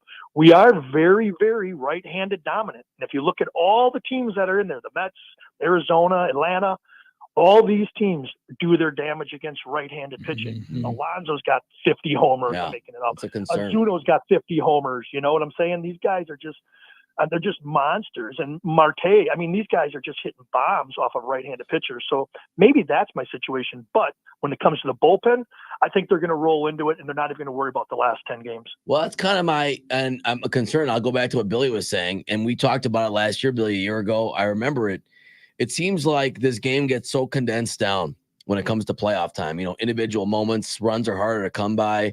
You have better pitching, more specialized matchups for pitchers that you need those individual slugging moments to really change games. And that's why a team like Arizona probably still scares me the most, because they have the potential to score more runs. They scored by far the most runs in baseball of anyone else this year. So I don't want to get down the road of, trying to pick your matchup, but I do believe, Wags, the Brewers did a good job against the Diamondbacks last year, hitting a bunch of singles. But I think it's going to come down to getting extra base hits when it matters the most. I don't know how you can predict something like that, because what we perceived to be our strength last year at starting pitching, fortunately, didn't come through the way we wanted it to. They weren't dominant enough with leads. So any unexpected moments like that, unexpected heroes, is that just something we're going to have to wait and see? Good point. So maybe what they're going to do is they're going to say that, that's what their hitting meetings are going to be about. Hey, you guys, this is what we're going to do. We're going to go backside. We're going to try to stay inside the ball. We're going to get on base. That's what we want to do. I'm not saying we're going to start the game off by taking a strike, but you know what? We're going to be selective. We're going to be selective, and then we're going to take advantage of that. We're not going to swing for the fences. We're going to try to move guys over. We're going to play fundamental baseball, because that's how we can do it. You look at those guys. I mean, the other team's got bombers. I mean, they got guys with 35, 40 homers. And that's what you don't want to get into. I don't want to get into a slugfest. It's probably going to be that, but I think as soon as if I can get 5 innings, if I can get 15 outs out of those starters that I just mentioned earlier, I'm going to give it to the Brewer bullpen, because I think the Brewer bullpen is, if not the best, that's a huge, huge strength. And you can take, Tiny Tim playing it, Edwin Diaz, and you can say what all you want about Paul Sewald and all those guys, Iglesias in Atlanta. I take Devin Williams at the back end, and I take our bullpen. So you just get me 15 outs, keep me in the game. I'm going to play solid baseball, and the Milwaukee Brewers are going to come up on top. I just don't want to see that Hollister-looking guy from the Diamondbacks again That's last year. That's what I'm saying. They always have a guy like that. It looks like he stepped right out of the mall. Dude, I mean, you could have seen him with the shirt off, John, the hands tucked into the jeans. I always hated that guy when I was in high school, because had abs, and I there was no such thing as abs on my body in high school. Wags. Sure. The one guy that really pisses me off He'll go off. is Jesse Winker. Are you like yes? Jesse Winker. Well, listen, I understand that, but why do we have to root against our guys every time they leave? I have this problem with Armin all the time too, right? So every time they go somewhere, you got to root against them all of a sudden. No, you can kind of, sometimes. He didn't do anything here, John. He didn't do anything here. He had by far his literally worst, the worst year of all time. How could he have been that bad? I know I think he was still a little you know dinged what? up. I think he was Maybe it's something we did. He was also, for some people, tell me if I'm right, Wags, he's a representation of the council and the frustration. The with last his move from decisions. Craig. Yeah, that's true. Well, it is, because and again, I hate to say this, because I know he's a professional athlete, but it's all about Winker. It's all about him. It's all about him, and that's what it's always been. And I believe, and I don't know verified for sure yet, but the reason why Craig and the coaching staff was so upset postseason last year is because of the fact he came back from Nashville after that rehab assignment, and somebody somewhere promised him that he would get postseason play. And I think that's what faltered this team, because he did not deserve postseason play. Yeah. He did not deserve to be called up. I don't care if he's healthy. Give him his money, whatever you got, but get him the hell out of here, because he wasn't good for the team. You know, you always talk about guys that you believe are cancers or bad in the clubhouse. From what I've heard from multiple people and organizations, Jesse Winker is the pile you just want to take on the shovel and Oh, throw it over okay. your Well, shoulder. Wow. that changes things for Yep. me, Wags. That Now changes we're things in. for me very well. Okay. Screw you, Jesse Winker. Okay, Devondre Winker, get out of here. I'm perfectly fine with that. I'm cool with it. Bye. Jesse Campbell, get out of here. I'm fine with it. Okay, listen, there we listen. go. And on to the next thing, which was, I forget what the hell I was going to ask Wags now. Ooh, What was I going to indicate? Were you going to ask him about Shohei Ohtani? Because Yes! because Yes, exactly. Wags, I got into a good knockout drag out debate with Mike Heller last week about the Ohtani day, and John, that was maybe one of the best days that I've ever seen Yeah. of a baseball game. And Wags, when you tell us about that game and that day and everything that he did, I then want you to really get into what Ronald Acuna Jr. did last year with 40 and 70 while playing the field, and which one you think is more impressive. Okay, so Shohei goes 6 for 6, 3 homers. He's over the 50-50 mark. It's very, very impressive. It really is. And then you look back at last year, and I know I'm sure Armin put up all the stats, you know, batting average, OPS, the home runs were at the 40, 73 bags. You know, it's hard to pick which one for me. I think stolen bases puts pressure and it enables others to succeed. But in that being said, he's got 50 plus bags too. So he's done the same thing for Freddie and Max Muncy and all those guys below him. That's a tough call, but the 50-50 mark is something we've never seen. It's stupid.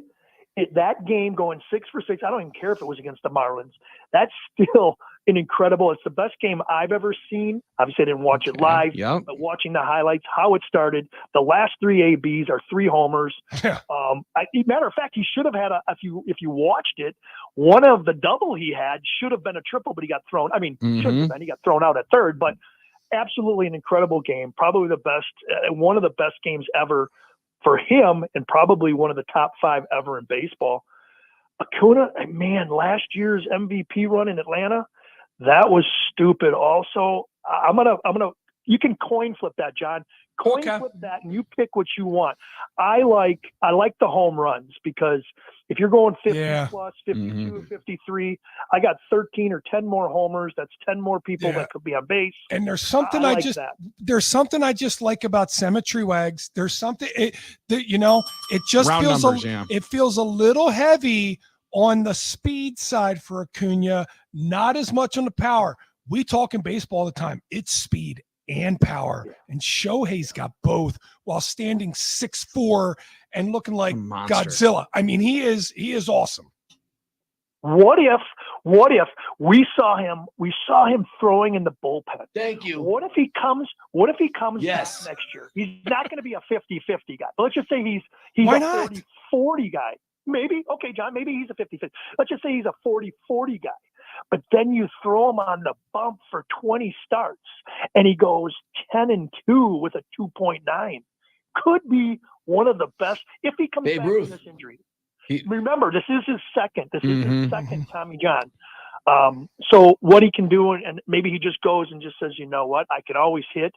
Screw it. Here it goes. I'm going to blow it out. If it blows out, it blows out. If God doesn't have it meant to be, then I'm just going to be a hitter. But if he comes back and puts up 20 to 25 quality starts, or if they put him in the back end of the bullpen like an a la old John Smoltz, and he saves 30 games, Yes, that would be absolutely incredible. You're talking about 10 plus WAR. Almost as good as Brooks Kieschnick coming out of the bullpen. Yeah, almost as good as Brooks Kieschnick. Yeah, almost as good. What do you mean? That guy hit bombs.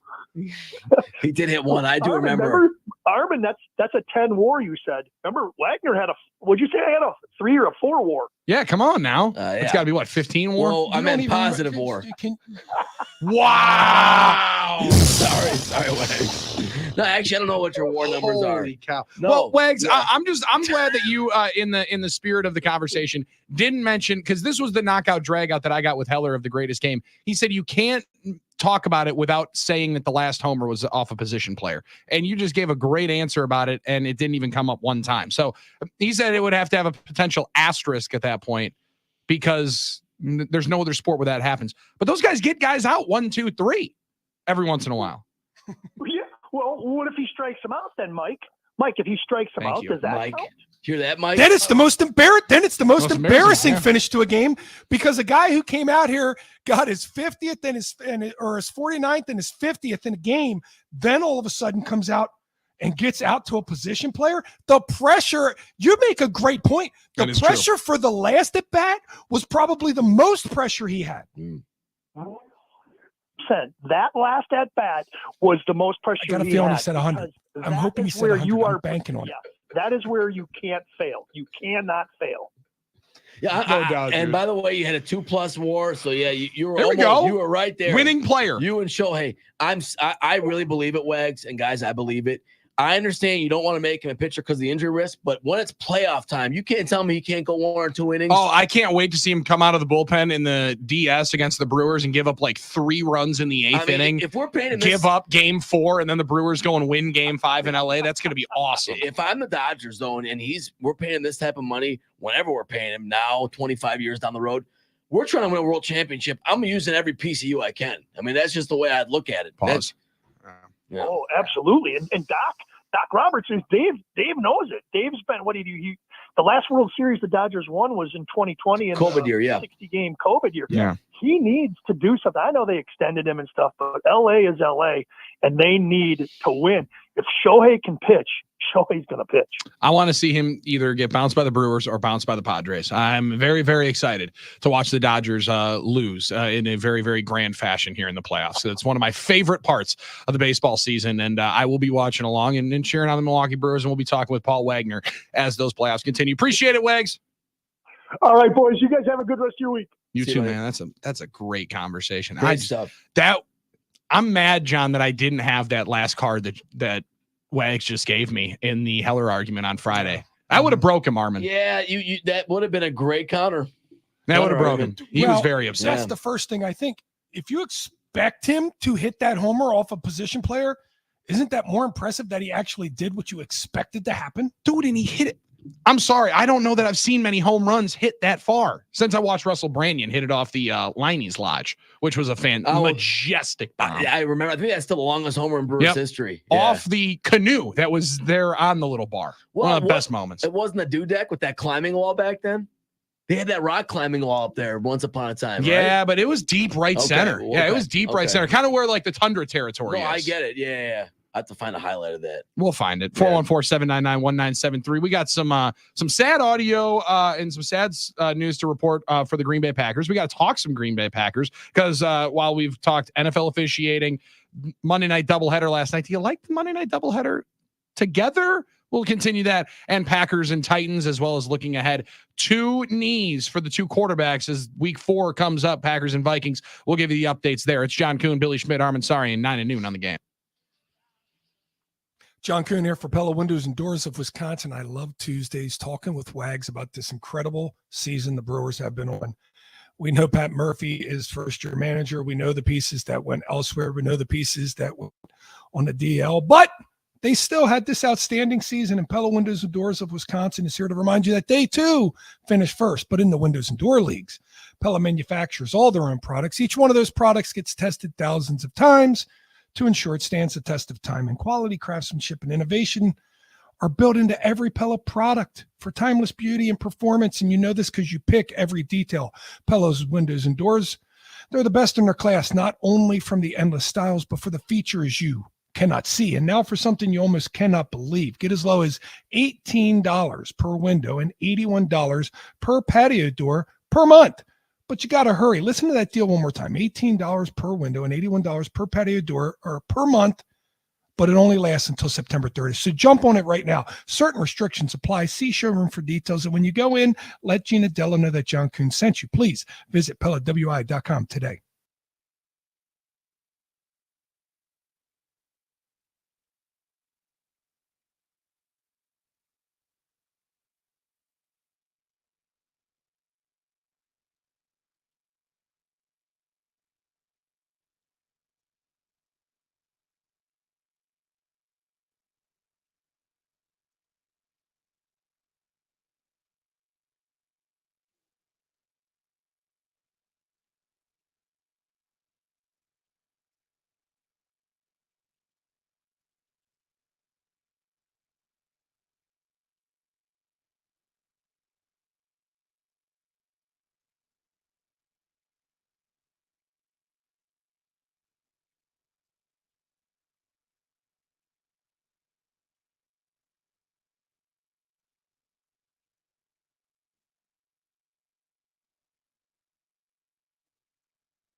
9 to noon on the game. Thanks for hanging out, hitting us up on the NicoletLaw.com talking text line. Hopefully tomorrow at about 6:30, 7 o'clock, you can make it out to Tap In Golf Bar. I'll be hanging out there from about till about 8:30 or so, and firing up a. Oh yeah, there'll be some cold ones there. Firing up a long drive competition. I was asked, what club would you rather do, John? Would you rather do a closest to the pin or a long drive? I said I don't know anything about them irons. Give me the driver, and let's see how hard and far we can put this thing into the fairway. So a little long drive competition. We'll be having some fun. Tap In Golf Bar in Waukesha tomorrow night, 6:30 to 8:30. Come on out and watch some Brewers baseball, chop up some Badgers, Packers conversation. More importantly, tap in with your swing this year at Tap In Golf Bar, Waukesha, and in Sussex tomorrow in Waukesha at 6:30. Going to be a whole lot of fun to be had and some cold drinks to enjoy as well. Guys, we have a lot of people still weighing in on the NicoletLaw.com talking text line of their fandom rolling through. And it's just some incredible ones to witness. Mike and Eau Claire, John. Good morning, fellas. Lifelong green and gold bleeding Packers fan from birth. I've raised 9 children, 5 sons, 4 daughters. During my children's teenage years, he was busy. My man, Sounds like he's bragging too. pretty impressive swimmers. Yeah, All right, I'm yeah. going to tell you that much. But even more than that, that's 30 years. It's a lot of work. That's 30 years with kids in the house, easily, if Well, not more. And I'm wondering, John, of how layered it is. That's like at least 15, 20 years in diapers with multiple in diapers at the same time. Well, Yeah, if but- it's 15, 20 years in diapers, then it's, 35, 40 years. Unless they're with just- kids in the house. Oh my God. Well, you're not thinking about this. It depends how they're layered. The older ones get older. Now they can babysit. Now they can take care of they can help out. That's true. You have a whole, That's true, you but have they a don't whole- want to. Well, I doubt they really want to help. Sorry, you don't have a choice, right? That's how it is, right? Oh, Being yeah, a parent. 'cause- yeah, wait until Lena turns 16 and you say, Well, you have no she'll choice. listen Sit real down well. and do what I say. mean, it's been 11 weeks. I feel like I got to figure it out. So, Oh, yeah? Yeah. 11 weeks, 11 All years, right, John. all What, right. he's got nothing else coming for him. she's doing great. I mean, I Sleep it's- cycle's You know what I perfect. say to that, no, Armin? but it's You always know what I say to that? yeah.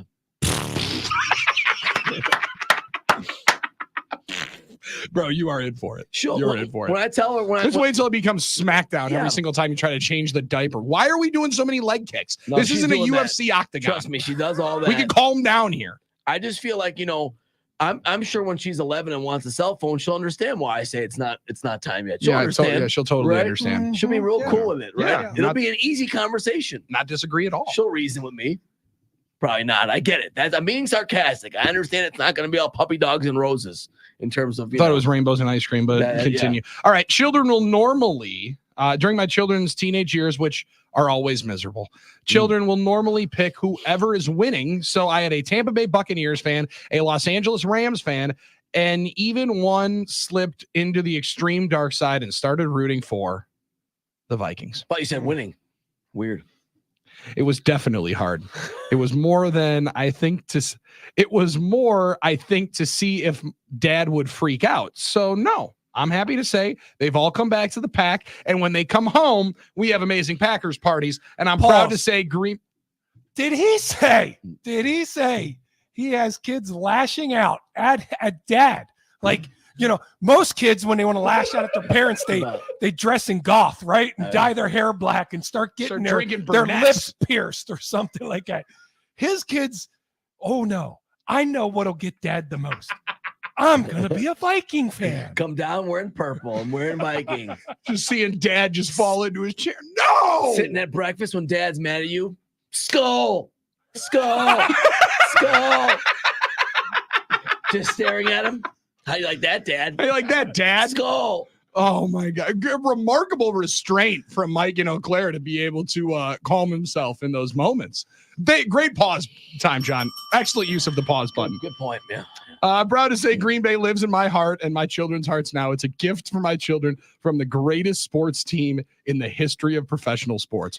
Mike and Eau Claire, that's a Great early text. candidate for text of the year. Nah, I think he's up there. I think I'm already giving you take of the day. We're an hour ahead, but I'm Oh, already giving- really? Yeah, that's the one. You sure? Because Peter in Milwaukee is Actually, going to say, Andy hold. Mayhew's pretty good too. Andy Mayhew was pretty damn good, marrying his pen Yeah. pal. He's got a Yeah. full-on Hallmark script. Armin, what are you going to do now? You have a Hallmark book.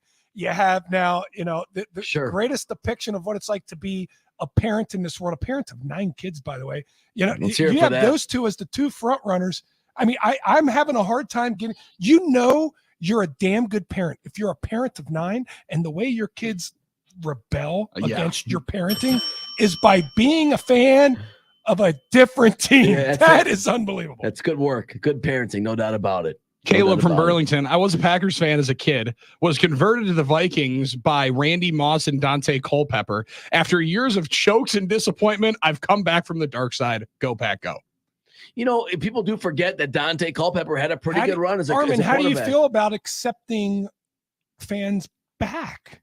Fans that jump off the wagon for a different wagon and then jump back. Then jump And back. not for the Brett Favre wagon, which I Will you- thought that would be a lot of will Viking fan you converts. will you allow that in Oh, your dictatorship of fandom? We're always going to let you back home, you know, be the prodigal son. We're always going to let you back in. But Oh, you will let them back home. What is too much? What is too much before you let them back in the Packer fan No, base? I mean, you can always What become a is too Packer much? fan, but you'll be able to forever be marked, and we'll all know that you were Oh. never loyal. Are you going to have to pay back money Scarlet like the letter. no, like the You're going to PGA make them wear a tours are? scarlet letter now. I'm not asking for reparations. I'm not saying you got to wear, but I'm just saying we'll all know. Got to wear a And you- Viking patch on and- your sleeve of every Packers shirt that you have. And You gotta one- sew one in. One day when they make the Fan Hall of Fame, you're just never going to be a candidate for that. You know, you Mm. eject yourself from a possibility by doing that, and that's How your would you legacy feel- on the How line. would you feel if a guy like Tom Grossi, all right, Sure. didn't he get Packer Hall of Fame? I thought wasn't so. NFL he- yeah. fan of the year, I know for Some- sure. some yeah. big awards. Yep. Never mind. He got okay. He well, might that be you could Packers get Hall of fan Fame. Let me check. I was just going to say, what would you do if you found out way back when he was a kid, he rebelled against his parents and put on Packer or Viking purple? It would hurt the brand, but I'm not going to judge him if like a 7-year-old or 8-year-old had a different hat on. I mean, I did that too. I liked wearing different gear of different. No, teams. this is Hall of Fame. This is fan right. in the Hall of Fame. They should have a perfect, unblemished record. It's like so.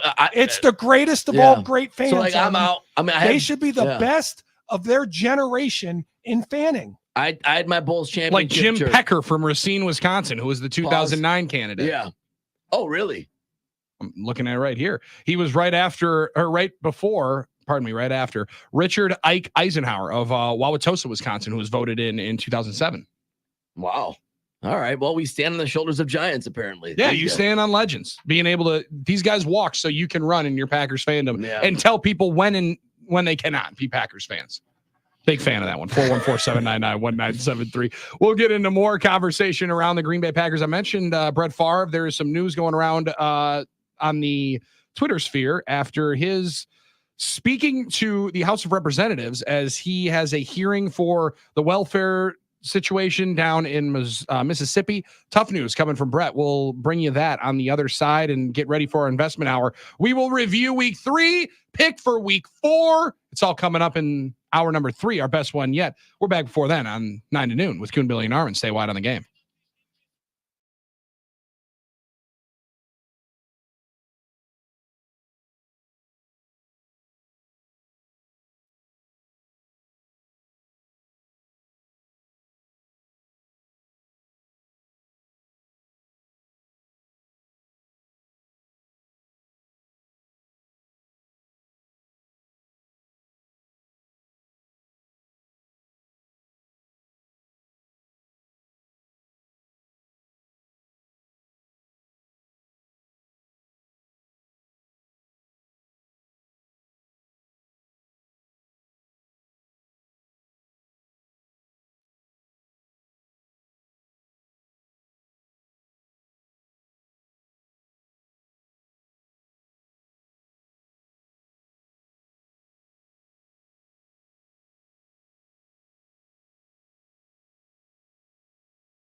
9 to noon inside the Iron Jack studios. Thanks for hanging out with us. John Coons right there. I'm Billy Schmidt. Armin Sarian by our side inside these really spacious Iron Jack studios. And ironjoc.com is the place to go if you're looking for remarkable deals like this one. Long sleeve t-shirts getting their turn because the weather is starting to turn now through September 29th. When you buy 2 small logoed long sleeve t-shirts, you'll get a third for free. It's a $45 value for free when you buy 2. Just enter promo code FALLBOGO at checkout. Good towards men's or women's t-shirts, the long sleeve variety at ironjoc.com, ironjoc.com for more details. 414-799-1973 is the phone number to join in the conversation and have some real remarkable fun. That's where Ben is letting us know about his fandom, as we've been hearing and gatekeeping on when, if you could be a Packers fan. So I became a Jets fan, then a Vikings fan when I was 8 and 10 years old, because Brett Favre was the only player I knew. When Favre retired for real, I understood football a little bit more, went back to the Packers. I still didn't like Rodgers for a year or two because I thought he replaced Favre, and I still get made fun of from time to time for it. Ben, you're talking to another one. Now, not Vikings. I could not cheer for the Minnesota Vikings when Brett Favre was quarterbacking there. I was feverishly pulling for the Saints in that NFC title game. But I got a Brett Favre Vikings jersey. Or not Vikings jersey, Jets jersey. Thank you. I got the gangrene Jets jersey, which I then promptly turned into a 24 at one particular point in time. Couldn't bring myself to bring the purple. Couldn't bring myself to get white with purple. However, there are a lot of people, John, of my age that Brett was the full introduction to pro football, and it was a remarkably fun way to learn and watch pro football when he was in the midst of it. And just some really sad news to discuss is Brett Favre is talking today in front of a congressional hearing for the Mississippi welfare situation, and at the age of 54 has announced that he has been diagnosed with Parkinson's disease. And a extremely difficult diagnosis to hear. Now, we have seen Brett go through a lot over the last 4 to 5 years, but there's just something to that name and that guy. However topsy-turvy the conversation is around his name, man, that's going to hit a lot of Packers fans in a certain way. And, one of his former teammates and you. Yeah, and quite frankly, that's a strong one for anybody who's followed the Packers pre 2000, right? Mm-hmm. Because whether it's Reggie White or Brett Favre or some combination of, right? They changed the way that this state watched football, even for the most part. They watched it with the dream that they were once again going to be good, that they were once again going to be one of those teams.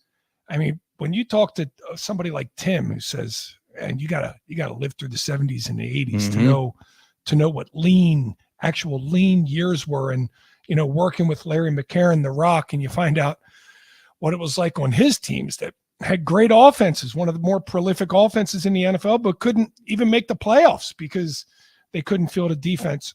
And then you get Reggie White and Brett Favre together on a team.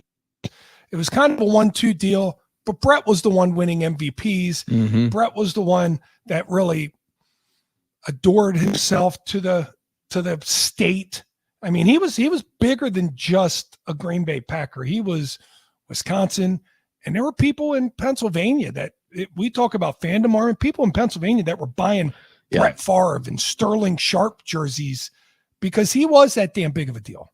Well, he's uniquely cherished here, and he's still, to a lot of people, is. It's a really good way of putting it. I don't think there's any separating for some people the emotion they feel because of what he meant to football here. And listen, I was, a kid too during that time.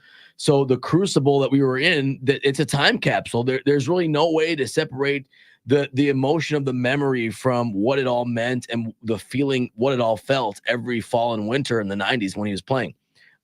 And really bringing meaning, hope, and it was idyllic because, it was that whole small town heroes thing. I remember when him and Reggie were on the cover and dreams were recognized and realized, and a lot of people related to him and his personality because he was a small town guy as well.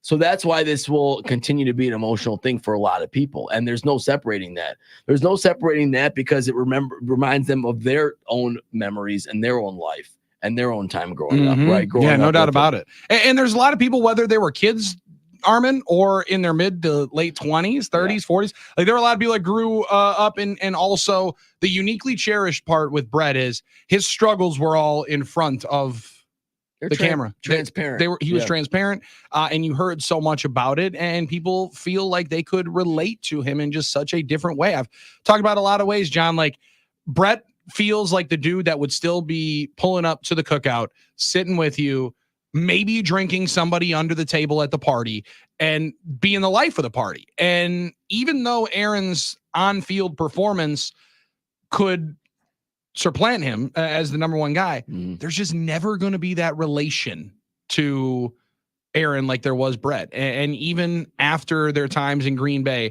have very much clouded a lot of people's perceptions and opinions of them, Brett's always, I think, just going to have a different level of love here in Green Bay. So that is really, really brutal news to hear when he's 54 years old. Yeah, and you know, it's as we will look back at their legacies, especially with the fans, there will be ups and downs, you know, in their timestamps. It's complicated, yeah. And with Brett, there have been moments of oh shucks golly gee. There have been moments of the shake my head emoji. There have been moments of plain old disgust with things that have gone on. There have been things of disappointment. But at the same time, I mean, you don't have to absolutely think somebody is Mother Teresa to feel bad to have an emotion when they're diagnosed with Parkinson's at 54 years old. So that's a great way of putting it. And as we look back at both of them over time, it's funny. The people that loved Brett the minute he left Green Bay and loved him throughout that entire time in Minnesota, and even had those jerseys that went 50-50. Very few people hated Brett within that moment. Right? Oh yeah. I think a lot of people eventually came back to appreciating what Aaron Rodgers was as a different player at that time. But even again, when Aaron left, there was, you know, I don't remember a lot of people saying good riddance to Brett. We are better off without him. But I do remember quite a few people saying that about Aaron. Those people will, you know, simmer and be quieter as time passes and he's further away from being the Packers quarterback that he once was. I think that's a great way of putting it. And to be able to feel that emotional connection, it's different. It always is.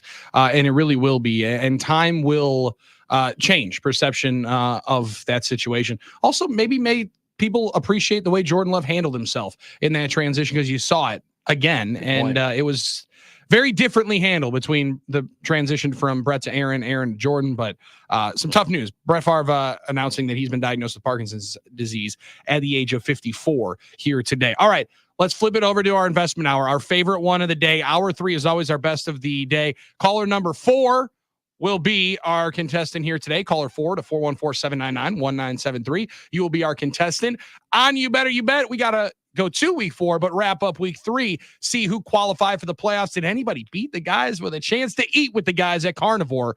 It's next. You Better You Bet, hour 3, 9 to noon on the Game.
You can find us in the Iron Jack Studios in hour number 3. You can find us walking up to the wagering window, one of our favorite times of the day. John Kuhn is right there. I'm Billy Schmidt, Armin Sarian. That's how you walk up to when you get a winner.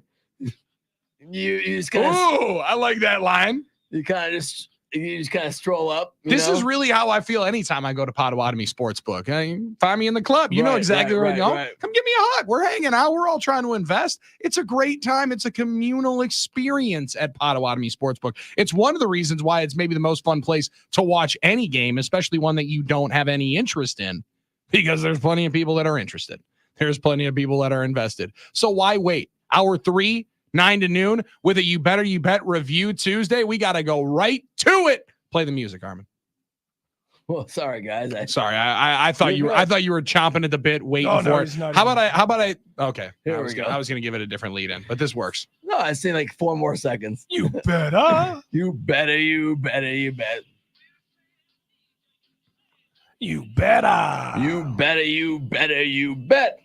Only 4 seconds is my specialty. All right, 414-799-1973 is the number our contestant called. However, he's going to sit on hold for just one more second because John Kuhn, we need to do it right. Yes, we do. We need to go back before we can go forward to week 4 in You Better You Bet and check out who qualified for the playoffs. Trying to find out if anybody made the playoffs. Oh, no. To make the playoffs, you got No. to beat the guys to eat with the guys at Carnivore. That's Milwaukee's premier destination for fine dining. We're talking You guys are about too good. an extensive menu featuring international and domestic Wagyu steaks, over 3,000 different wines, and an incredible craft cocktail list.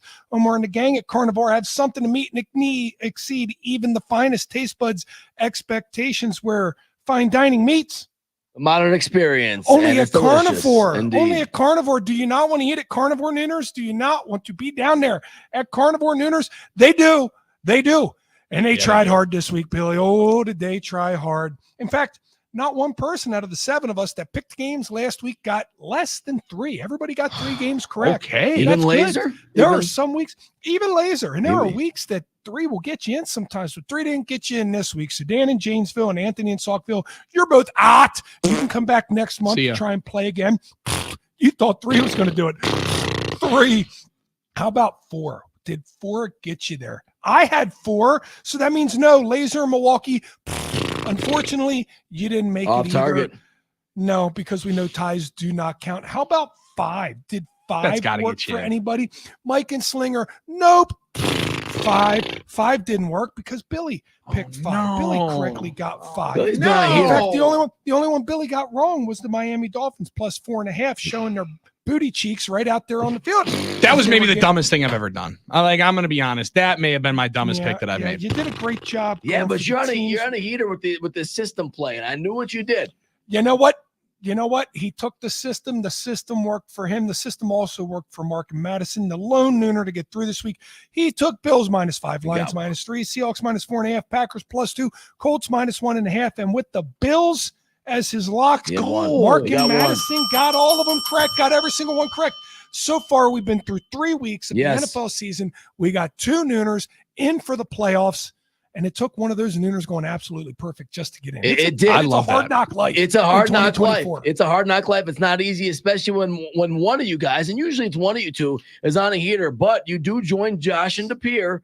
It's a small group right now in the winner's bucket, but they're hanging out together. Josh and DePere and Mark and Madison in the winner's bracket already through week That is 3. awesome. Great work. Great work to get. You pitch a shutout. You go with a perfect rack. Yeah. You deserve to have your chance in the wild card round to then promptly lose and get ousted. I don't hope that for anybody. I hope you have a great opportunity to continue winning. However, Mark Madison, it's only going to get tougher because we're only going to figure this stuff out even Oh, more. and it's not an easy prize to win, but it's a prize worth reaching for. It's a goal that's lofty, but that's why You got to find you want to pursue it to get that winners, steak and winners. winners. And of course, the salad, like I've talked about, is delicious. Yeah, I mean, it's a good. it's a good salad. seafood It's a great tower salad. Yeah, and all great that. salad, no doubt about it. But Okay. not holding the candle to that bone marrow. All right, 414-799-1973 is the number that Sam in West Allis All right, called Sam. to be the contestant here going into week 4 for You Better You Bet. He's got 5 winners, and it might take all 5 to be able to get yourself into the playoffs. Sam,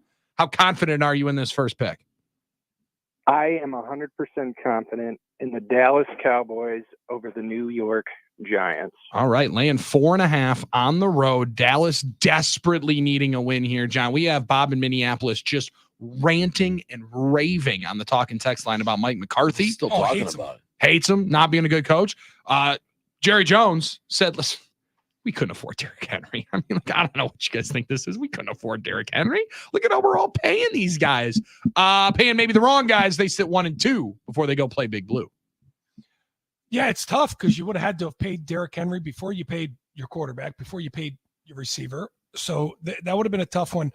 The Cowboys need to get back on track in a very fast way. Luckily for them, they got the Giants, who have looked abysmal this season, have actually gotten in that they do have a win rate. They just won. Beat Cleveland. Thank you. For a second there, I thought I misspoke, and I would have apologized for that one, because saying the Giants are going to get wins, that's not going to happen a whole lot this year. I love this pick. Cowboys, they're going to have to get back on track here because it's a hot mess down there. You got Micah Parsons wanting to fight players. You got people questioning, going for 2 when they went for 2, i.e. that's me, hand raised on that one. So they need to get back on track. And I see it coming this week against the Giants. Well, isn't this a chicken soup game for a team that needs it right here? I mean, I love this pick. I know we always say we don't know what's going on in this league. Can you cover Malik Neighbors?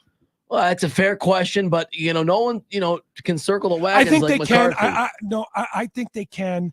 I don't think the Giants line is going to be able to hold up quite like the Ravens line. That's the question. I don't think the Giants are going to run quite like the Baltimore Ravens and the New Orleans Saints both ran on the Dallas Cowboys. This might be famous last words by me. Mark the tape, but minus 210 the money line. I think it's free money. Man. I think the Cowboys are going to win this game. I don't see if they don't win this game, they got bigger problems. The money line is at 210 right now. Minus 210. So you obviously have to invest more. Oh, it's minus 210. Yeah, minus 210. Well, yeah. I mean, they're a favorite. I think a lot of people will assume they're going to win. But you want to. Hey, you know what happens when you assume? I know, especially in this league, Billy, and you're absolutely right. So how many points was it?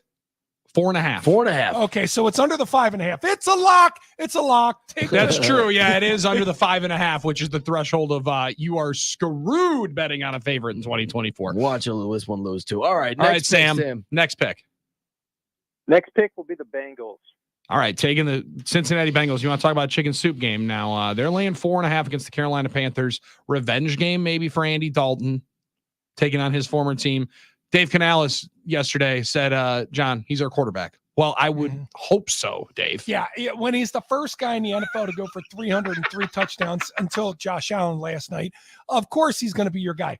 He's the first guy that had any good feels in the facility the entire time you've been there, Dave, because all anybody talked about was, can you guys fix it? Can you make it better? Blah, blah, blah, blah, blah. Probably worst off season ever. Worst start to a season ever, too. And now you got the Red Rocket down there popping in 300 yards and 3 touchdowns. You're going to keep him as your starter. And you know what? Revenge game. Here's the deal.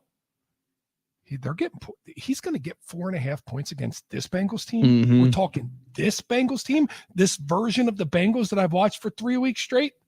I might take that come Friday. This is a tough one because you just don't know what to expect. Is this the same team with Andy Dalton? Was it just one great week? Are the Bengals going to finally win a game? I mean, man. I don't know. I like those vibes a lot better in Carolina than I do in Cincinnati. When I hear Cam Taylor-Britt talking about that college offense, and then Zach Taylor goes, yeah, we're not doing that. All right. We're not doing that anymore. Okay. That team hasn't punted. So maybe we need to win before we start talking mess. We'll keep talking to our friend Sam in West Dallas with pick number 3. Sam, where are you going? Pick number 3, Rams. All right, taking the LA Rams plus 2.5 against the Chicago Bears. Now, Rams desperately needed to win in week number 3, John. They get a last-second great comeback with Stafford and company. They're still banged up on the outside. Kyron Williams can play. He had a hat trick last week. That's a fun one. Where's this game at? In Chicago. Okay, yeah. Plus 2 for the Rams in Chicago. I don't know. I don't see it. I don't see it with this Bears offense, man. Yeah. I just don't. I know Caleb Williams had 250 odd yards passing this last game. I just don't see it. They do not. They do not. You know how I talked about at the beginning of the show, Jaden Daniels, an offense reflecting what he does well? Yeah. This doesn't look the same. This looks like they have an offense for when they want to give Swift the ball and an offense for when they want Jaden Daniels to pass. And it doesn't it doesn't mesh together. It does not sync. It does not look like first downs roll into second downs. Roll into nothing's third downs. easy. It looks fractured. I'm a big fan of it. I think wrong team is favored. I think that's a great pick, Sam. All right, what's your next one? Browns. Cleveland Browns. You want to talk about a team that needs a win and a good feeling win. I can only assume that there are going to be a lot of the dog pound flying out to Las Vegas as they take on the Raiders, and they catch a point against Gardner Minshew and the Las Vegas Raiders. And you want to talk about a team, John, that looked like cheeks a week ago. That would be Las Vegas. You're talking about two teams that are like cheeks right now. You got two teams. I mean, who's in a worse spot? The Browns just lost to the Giants, who I said was the second worst team in the National Football League. Oh, no. Hold my beer, says the Raiders, who lose to the Panthers, who were the only team I thought was worse than the Giants. These two teams chicken souping each other is the craziest, That's why it's a ironic moment I've ever heard of. Yeah, that's why I got it at a half point right now. So Oh, wow. It's even dropping now. I got Browns plus 0.5, which is basically you just – if you don't win it's overtime is the only difference, right? Can we give a shout out also to the Potawatomi Sportsbook website to be able to auto refresh the scores without having to hit refresh? That's beautiful to have. No, they're really good with it's a great site. Let's go. And I believe Justin is cooking with gas back there. I think he's doing it himself, to be honest with you. I think he's grinding away, pounding away on the keyboard there. I think he moves the lines based on what we say. Actually, I'm just kidding. I don't think that actually happened. That'd be pretty cool, though, wouldn't it? Probably does for a Coons can't miss. Yeah, you don't want to lose a bunch of money. Right. Yeah, I mean, if you're going with something that you don't want to lose a bunch of money, and that's when he would change the Waits price. around John's pick. Oh, that one's coming in a minute, but Sam's got to give us one more pick and a lock here for You Better You Bet Week 4. Sam, where are we going? Lock of the week, Green Bay Packers. Hey. Locking in the pack, laying 2.5 over the Vikings. Now, John, I got to admit, while Drew Olson and I were on Packers OT, now I am apparently the resident Viking fan on Packers OT, so it makes sense that I would say this. I kind of thought that the Vikings would potentially have the number in their direction coming up this weekend. Instead, home field advantage 2.5 now in the NFL. Vegas saying that these two teams are pretty dead even as they kick off noon boom at Lambeau Field on Sunday. It tells me that Vegas has their moles. Surprise, surprise. Somebody knows, or at least dived into the sources that Shefty and everybody else has that thinks that Jordan Love is going to play this Sunday. I'm here to say, I don't really know if it matters if Jordan Love is going to play in this game based off of the way that everybody else around Malik Willis have played, the game planning that Matt LaFleur has put in. Listen, this Vikings team, and we're going to get into it as this week goes on, poses a very dangerous threat on the outside with Justin Jefferson, a very dangerous threat with Aaron Jones as a running back, and a very dangerous threat with a defense that can move pieces around. I think this Packers team is 1,000% up to task, and then playing at home. I think the line is absolutely in line with where I'd pick it right now. Love that. I love hearing that. I like to believe it. I also believe over 43.5. I think there's going to be points scored. I do think there's going to be points scored in this game. Yeah. I just hope that it's better than last year's Packers-Vikings game in the first half, because that was a tough slog. Remember, I think the Packers got what, John? 3 first downs in the first half, and maybe 1 or 2 of them were on penalty, and that was like the crescendo moment of the booze a year ago. Jordan Love's got something if he's going to play against these Minnesota Vikings, I would assume, coming up on Sunday. I got a feeling it is. And again, I have all the confidence in the Packers right now, all the confidence in the world with the way that they have rallied the troops the last 2 weeks. Minus 139 currently on the money line for the Green Bay Packers as they lay 2.5 against the Vikings coming up on Sunday. Sam, great work here today. Tune in next week, Tuesday, 1 week from today. Brewers open the postseason, and you'll find out if you beat the guys and have a chance to eat with the guys if you can roll through the playoffs, and you better. All right? Appreciate it. Thanks, boys. Great work. Sam in West Dallas firing off some winners. We got one more for you here at the Potawatomi Sportsbook. The man can't miss. Time now for Coons Can't Miss, presented by the Potawatomi Sportsbook. Bet big, bet bold. Hopefully you didn't miss a chance to make it down to Potawatomi Casino Sportsbook this past weekend, because it was a great weekend to go down and check out the NFL games, the college football games. We told you about Tennessee Volunteers versus Oklahoma Sooners. That was a can't miss victory this Saturday over the weekend. And you know what was a can't miss victory yesterday? Josh Allen again, over 267 and a half rushing and passing yards, 263 passing, 44 rushing, got himself over 300 freshly before he exited that ball game with an easy victory. Ended up only playing, only really having to play that thing one drive into the third quarter as they started shutting that thing down and just started running James Cook and Ray Davis and Ty Johnson and the rest of the crew there in the second half. That makes us 1-0 for this week, looking for 8 straight victorious weeks, Armin. That's a thing of beauty, is it not? Absolutely. If you can get a streak going like that, that's absolutely great and a good start this week. Kind of thought the way Josh Allen started last night, the only way you were in danger of not clearing that was, I guess, if they take out early, started running the ball off, but it did clear. Good start, John, for the week. So what do you have for today? Okay, so today I want everybody to head down to Potawatomi Casino Hotel Sportsbook. Check out this 2,000 square foot LED curved screen while you sit on a leather couch or a leather recliner and kick your feet up and watch the Milwaukee Brewers take on the Pittsburgh Pirates here in the afternoon. -1.5 gets you a +120 on the run line.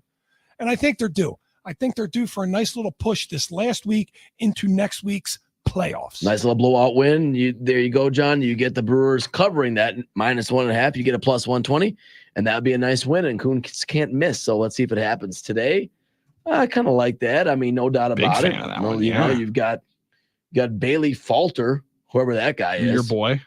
If you got a pitcher named Falter pitching for you, he's gonna falter. You get it? I mean, yeah, good dad joke, Armin. And Tobias Myers, I do like that matchup for the Brewers. So. There you go, John. I like that. How was that a rim shot? I thought I made a funny joke about the falter. No, not funny. No, it was a good one. I'm sorry. I've been a little bit. I was a little bit preoccupied here. Sure. The Milwaukee Bucks put out a press release here Uh-oh. when they fire off one that in all capital letters: Milwaukee Bucks to make a major ownership announcement on Thursday, September 26th at 10 a.m. I'm like, hold on. What the heck? Got to be the Junior Bridgman conversation, right? It's got to be the welcoming in of Junior Bridgman, but it does say co-owner Jimmy Haslam will attend Thursday's press conference. Will take place at the Bucks practice course. So it's just a little strange that only one owner is mentioned in the major ownership announcement. So he's going to be the principal owner, is what you're trying to say. Is that what it's going to be? Well, why would he be the only one showing up to a major ownership announcement? See, but my thing is, if they're pimping this out, I liked when he was just writing checks. Yeah, I know, but if this is 2 days ahead of time, shouldn't be like, oh, this is good news. People are gonna like this news. I hope so. Okay, I'm a little nervous now. I'm a little nervous. You got me nervous. Weird. That's weird. All right. Bucks actually started playing basketball in a month. Less than a month, they will play a real basketball game for keeps against Philadelphia 76ers. Just let that circulate in your mind and think about how close we are to that. Well, then what about Mallory?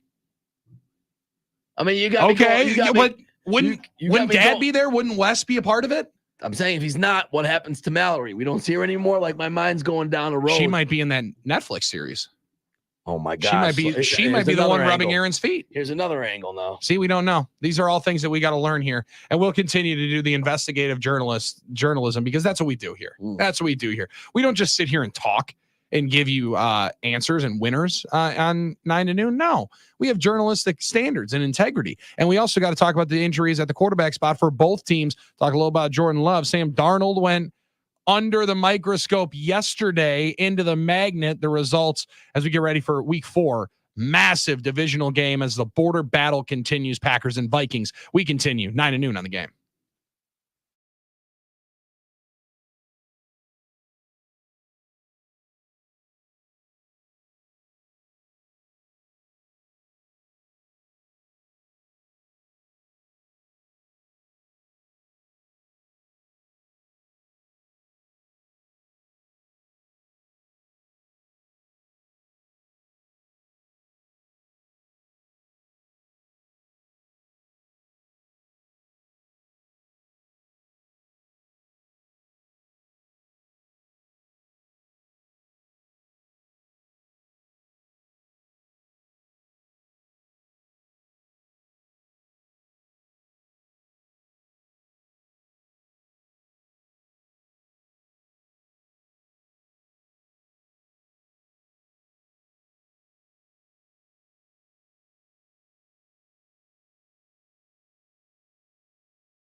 roll with your Brooklyn.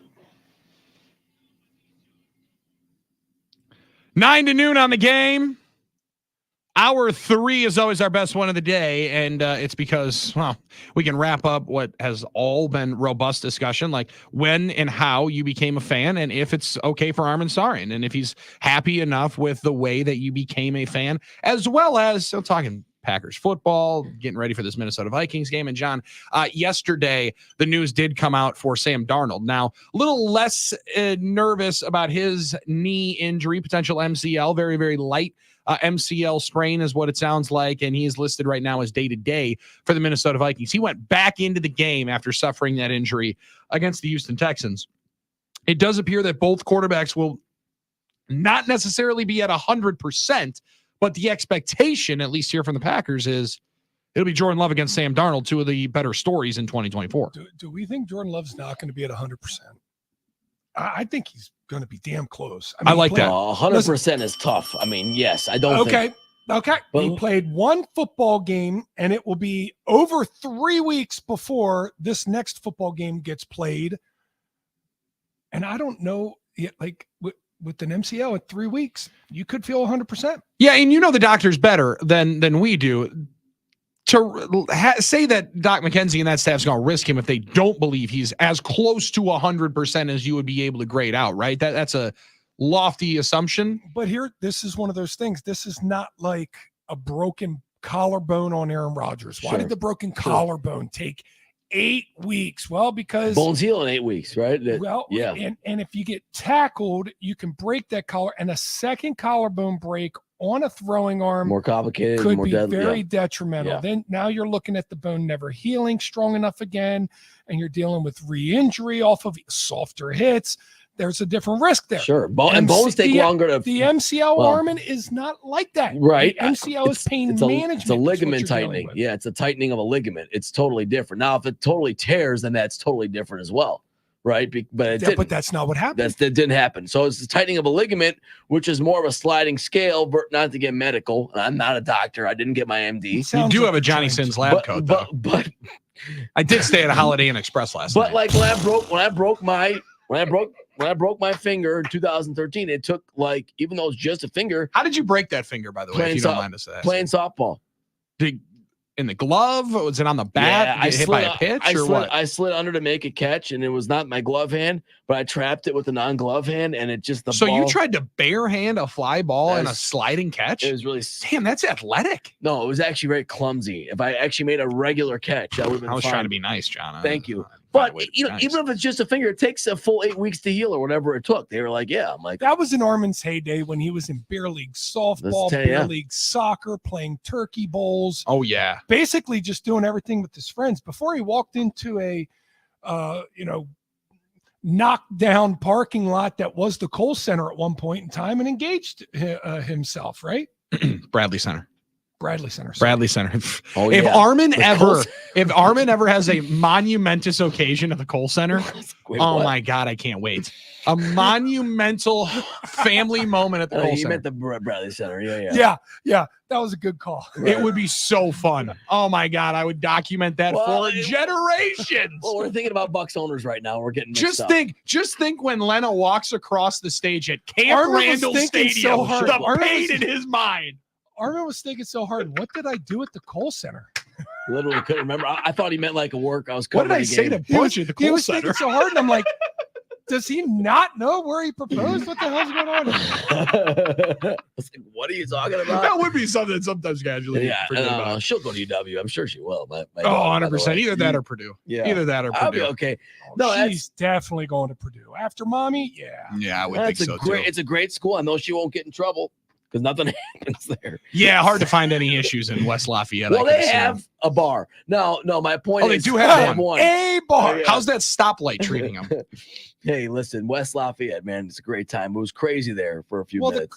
The good thing about one bar is that's where everybody goes. That's where everybody goes. Yeah. At least you know where the party's going to be. You don't have to say, should we check out this place? Should we check out that place? They pretty much know because this is the place. It's the only place. And don't you want to go where everyone knows your name? Yeah, you do. You want to be at the spot. Now, okay, back to the we were talking about the link of the Jordan Love being 100%, right? Okay, back to that. Right, I don't want to miss. Sorry, that discussion. moderator. I Well, I apologize. just don't want to. And Well, I just feel All the like fun at it ends. again. it's not. Trust me, I'd love to just shoot the breeze, but I know. Whoa, really? Way to Well, why catch don't yourself you? there. Well, why don't you? I didn't say it, but I know everyone wants to talk about the injury, and we'll be Has back somebody 100%. told you that you need to come in here with a referee whistle No, and I that just white hat and start taking notes to keep us on schedule here on No, It's time? kinda what it I seems just like. don't Did want you to, get in if we have, trouble? there's probably What are someone we out missing there, here? because there's probably someone out there driving a truck that says, come on, stop messing around, guys. I want to hear about Jordan Love's knee and if he'll come back. And Oh, and you just want to make sure that you're Okay, providing so that here I'll service. to the wrap drivers. this I whole like thing that. up We're for serving. Armin's bow. Jordan, I felt very confident in saying he's going to play this week. I feel very confident in saying that. No insider information, none at all. Full disclaimer, none at Mhm. all. I only watched him run on this game field this past Sunday and throw the football while he was doing it. Looked absolutely fine. Looked like he's ready to come back. Now, I will also say you can be absolutely fine and still err on the side of caution. I think they did that already. I think that Yeah. was this past week. Yeah. I think this week he will be back. Have you done that, John, when you were coming back from? And again, probably should have done more research here and known the games that you potentially missed or whatever. Like when everybody makes the statement of, well, if you're going to work out that hard pregame, it's a good indication that you're not going to be able to go. Is that something that's obviously determined on Saturday before y'all get on the plane? Like kind of a game plan as to what it could be? So I'll tell you the truth. For me, it's different for every single player. For Mhm. me, it was different. I didn't want to sacrifice a roster bonus. I'll be dead honest. Yeah. of I didn't want to course. sacrifice Amen. a roster bonus, and these roster bonuses were coming in at like 25 to 60,000. Meaning, if you didn't dress that game, you missed that money. I didn't want to sacrifice anything. And okay, so that was a big source of motivation. However, I didn't want to miss a game. Yeah. I didn't want to miss a game because I loved playing in the game. So when I broke my hand, I played the next week with a split. broken hand. Yeah, it the was split. just in a club. Mm-hmm. They sat me for 2 games. I played 3 games with my hand in a club, finally got my hand out of the club and into a splint, and they sat me for the playoffs. That was And 09, John. that right? was hocus pocus. That's what they told me because they wanted to get looks at Quinn Johnson, right? That's what they told me. Mm. Whatever, they rested me for the playoffs. I played in the playoffs and scored a touchdown. Okay, fine, whatever. Sat me for 2 games. The next year I pulled a hamstring. Got on this Australian football rules hamstring rehab Ooh, okay. and came back. Luckily, we had a bye and then 2 games, and I came back. I only missed 2 games. Hamstring pull. I Grade love 2. that. Pretty severe. Only missed 2 games. Came back super fast. Everybody's like, "What are you doing?" I said, "I'm doing this Australian rules." Football workout. hamstring I thing. love that. And they're like, "What?" And I said, "Yeah, Mark Lovat took me through it." So then people started going to Mark Lovat, and they realized, "Oh, you got to run 800s backwards doing this?" Yeah, I'm going to do your standard American football hamstring rehab. That's terrible. Okay. An Okay, fine. 800 backwards. That's like Oh, a yeah. half a mile. That was the that worst. is a half a mile. Yeah. That was some of the worst stuff I ever done in my life, but it worked. I came back in 2 weeks. The next year, I got another hamstring, and this time I only missed 1 game. I missed 1 game, came back that second week, and I told Ermin about this. It was at Detroit. I popped it in pregame, fell down on my face in pregame, in pain. And I said to coach, I said, I don't know how good I'm going to be today, but I'm going to play. And I went out there and I played, and it popped 4 more times as I was playing. I fell down all 4 times. But you didn't miss It was that like after some- that. It was though. like someone was, Dang. it was like somebody was shooting me in the leg all 4 times. But you didn't miss However, I after will that, say- right? Because after you come back from these things, you have the scar tissue healed up. It pops. You think your life is flashing before your eyes. Mhm. Really, it's just cleaning up the scar tissue, and you're going to be much better. Well, and probably once you started realizing how to move with that, again, I'm assuming here, I'm just trying to, was that easier for you once you had done it and then saw, all right, I can make these movements, and then you almost tailor your game and your stuff towards that, your movements towards that? Well, so the hamstring that I popped a few times from coming back early, it's still not right. So it was Mhm. one of those things that even late in my career, I got a little bit of a hole in my hamstring now. It just is what it is. And I came back a little bit too early, but I wouldn't change anything. Some guys understand that. Some guys understand that if I come back now, I got a risk of putting a hole. The risk for Jordan Love coming back right now on his MCL is simply aggravating that injury. Yeah, Mhm. stretching it That's- again. Yeah. Well, the other risk is can he run fast enough to protect himself? Mhm. Because you get hurt in football if you're 100%. He was hurt in the game that he went in when he was 100%. Mhm. So can he take care of himself? Can he run fast enough to take care of himself? I've been watching him run on Sunday. He looks like he can run fast enough to take care of himself. Can he also get rid of the football and not get caught up in guys' arms? Yes, he might be playing with a quicker time clock when he comes back initially, and I see nothing wrong with that. If you remember last year when he started speeding up the time clock, i.e. at Pittsburgh, that's when his season started to Yeah. take off as well. The quickness, you're going to need to have a quick trigger against this Viking defense because they get downhill quickly. And if Brian Flores is bringing as much heat, he try to heat up that kitchen in the backfield, that quick trigger is going to be a good use. Well, yeah. Yes. Some caveats here, right? CJ Stroud and the Texans. I don't know how much their offense likes to check protections and work off of what the defense is showing you. Same with the 49ers. Both of those teams look like they go in with plays and they have cans, and you can almost get those offenses to choose their play based off of your defense.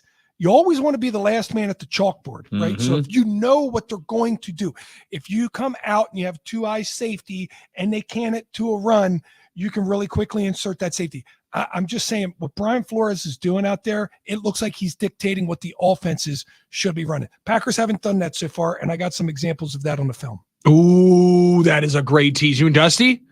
That's going to be money. Me and Dusty, we're going to put it together. Matt LaFleur hinted towards it a little bit, that pass to Christian Watson. Hey, that was simply because Denard, their defensive coordinator, likes to get up and press you. They brought out man, simple can check, little fade to the slot receiver, who happens to be Christian Watson, 6'4", against a 6-foot nickel. It was a perfect little check, a perfect little audible, but that's a part of the play call. Once again, Matt LaFleur wanting to be the last on the chalkboard. And Christian, go get those balls. I mean, they're going to be there for Go you. get 'em. Go get them. And he Go got up and that get it. one. You That's know? Packers playbook that you can also find when John Kuhn and Dusty fire that bad boy up, Cheesehead TV as well. Awesome breakdowns of the film. And thank you, NFL Pro, for making it easier to actually find individual plays, pick them, and know exactly what you're looking at. You can search it by individual player, all the plays that they actually played. Masterful tool by the NFL. Good work on you. All right, we round third, head for home. And don't hand it off to Mike Heller today. Instead, speaking of Cheesehead TV, it's myself and Aaron Nagler at the top of the hour for Carry the G. We'll wrap things up here next on 9 to noon. Kuhn, Billy, and Armin on the game.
Come on now.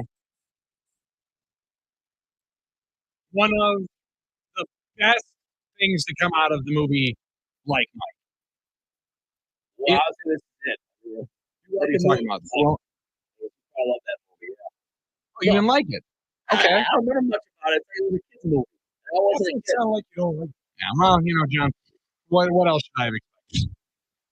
You know what? It's a kids movie. I Who liked- likes kids movies? I liked a lot of kids sports movies when I was a kid. I'm not Not like saying Little Giants. exactly. So I'm like, I'll give it another watch. Okay, I know Jason Kidd I was think in you it. should. I think you should watch. I'm gonna I second don't have that. the DVD tonight. I don't have the DVD. I'll try and stream it if it's Oh, free. you can easily You can.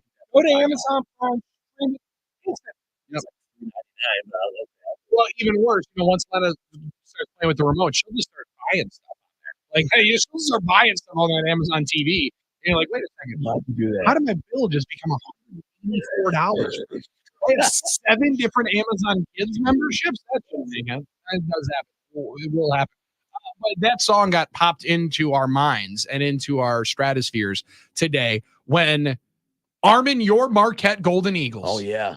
dancing, singing, First hyping practice. themselves up to that for their first practice of the season. First practice. The boy, it looks like the vibes are good with the boys this year. So we'll see how it goes. Obviously, they lost some important pieces, but looking for another good year for them. You confident or no? It didn't sound all Confident. that confident, John. Well, That sounded like a You we'll lose. be okay. You lose 2 NBA players, Tyler and Oso. I'm not really sure. I'm expecting. You just gotta wait and see what's gonna happen. I think they're gonna be a good team again this year. I'm not sure they're gonna be top 10 and stuff like that, but I think maybe they'll that's- get there. I think that's probably your inaccurate assessment. Yeah.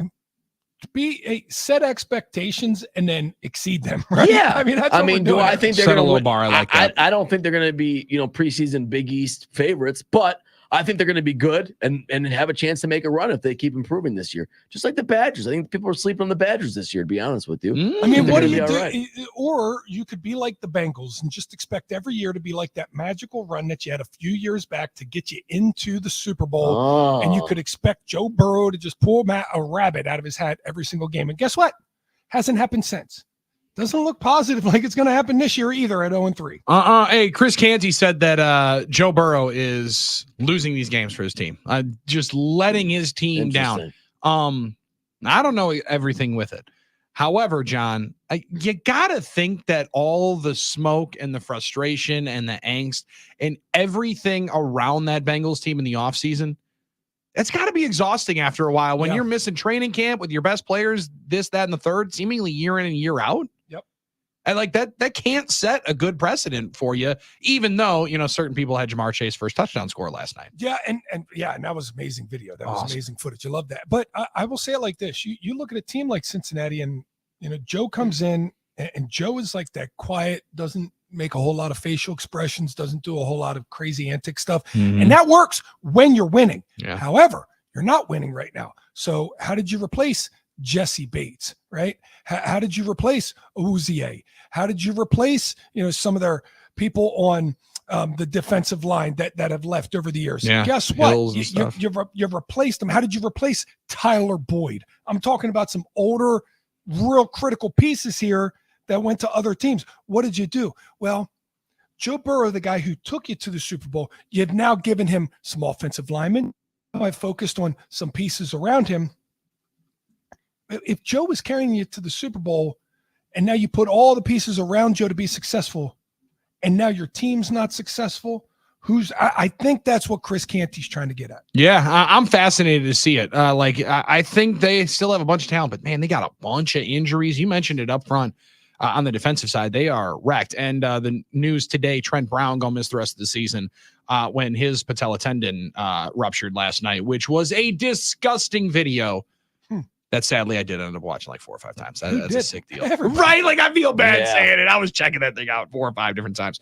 Video that I didn't necessarily know that we wanted to check out here today. Armin Sarian, there's an anniversary. And before we do this, instead as this day 12 years ago yesterday, check that inbox and for a quick trip take of the day brought to you by Quick Trip. Need something for dinner tonight? Don't cook. Stop by your local Quick Trip. Pick up a freshly prepared, absolutely delicious take-home meal you might even find there.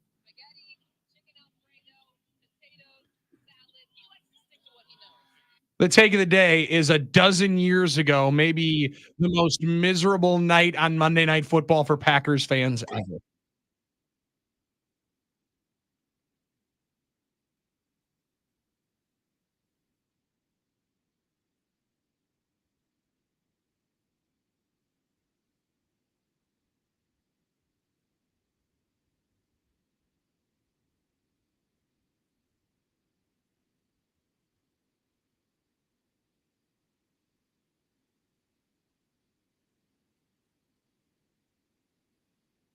Ridiculous.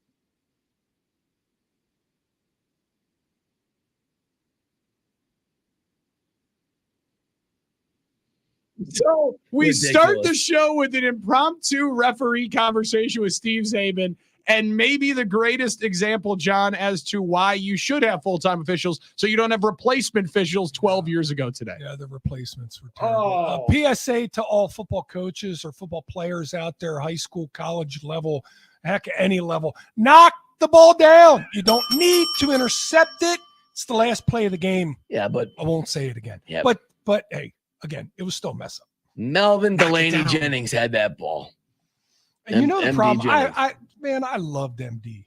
He didn't get near enough credit for just the stuff that he had to shovel. Right, like It's a good way of putting it. Yes. Yes, he did. And that's a terrible call. That's just a horrendous call. Only imagine the locker room, John, in the fleeting moments right after that. How chaotic it No, must you have been. cannot. And I can tell you, and you still will never comprehend. You'll never know. Never know. You'll never You understand. think you will, But you but won't. you'll never know. But you won't. Mike McCarthy's statements after that game when Willie goes, so Mike, I don't want to, and I ain't walking that line. Don't ask me about the officiating. Oh man. Some people don't like him. Mike McCarthy's still number one for that example right there. 12 years ago today, the Fail Mary, and that is a Terrible. sad send-off of what was a dynamic, potentially award-winning 9 to noon here today on a Tuesday. Club going up today. It'll be a wide open Wayne's Day tomorrow. Kuhn, along with Wayne Larrivee in here for the first hour. Armin Sarian will be here. I will rejoin the boys coming up on Thursday as well. Tomorrow night, Tap In Golf Bar in Waukesha. Make sure you're there around 6:37. Long drive competition, a lot of fun to be had there. And we'll try to be better coming up tomorrow. Carry the G Radio is next with myself and Aaron Nagler. This has been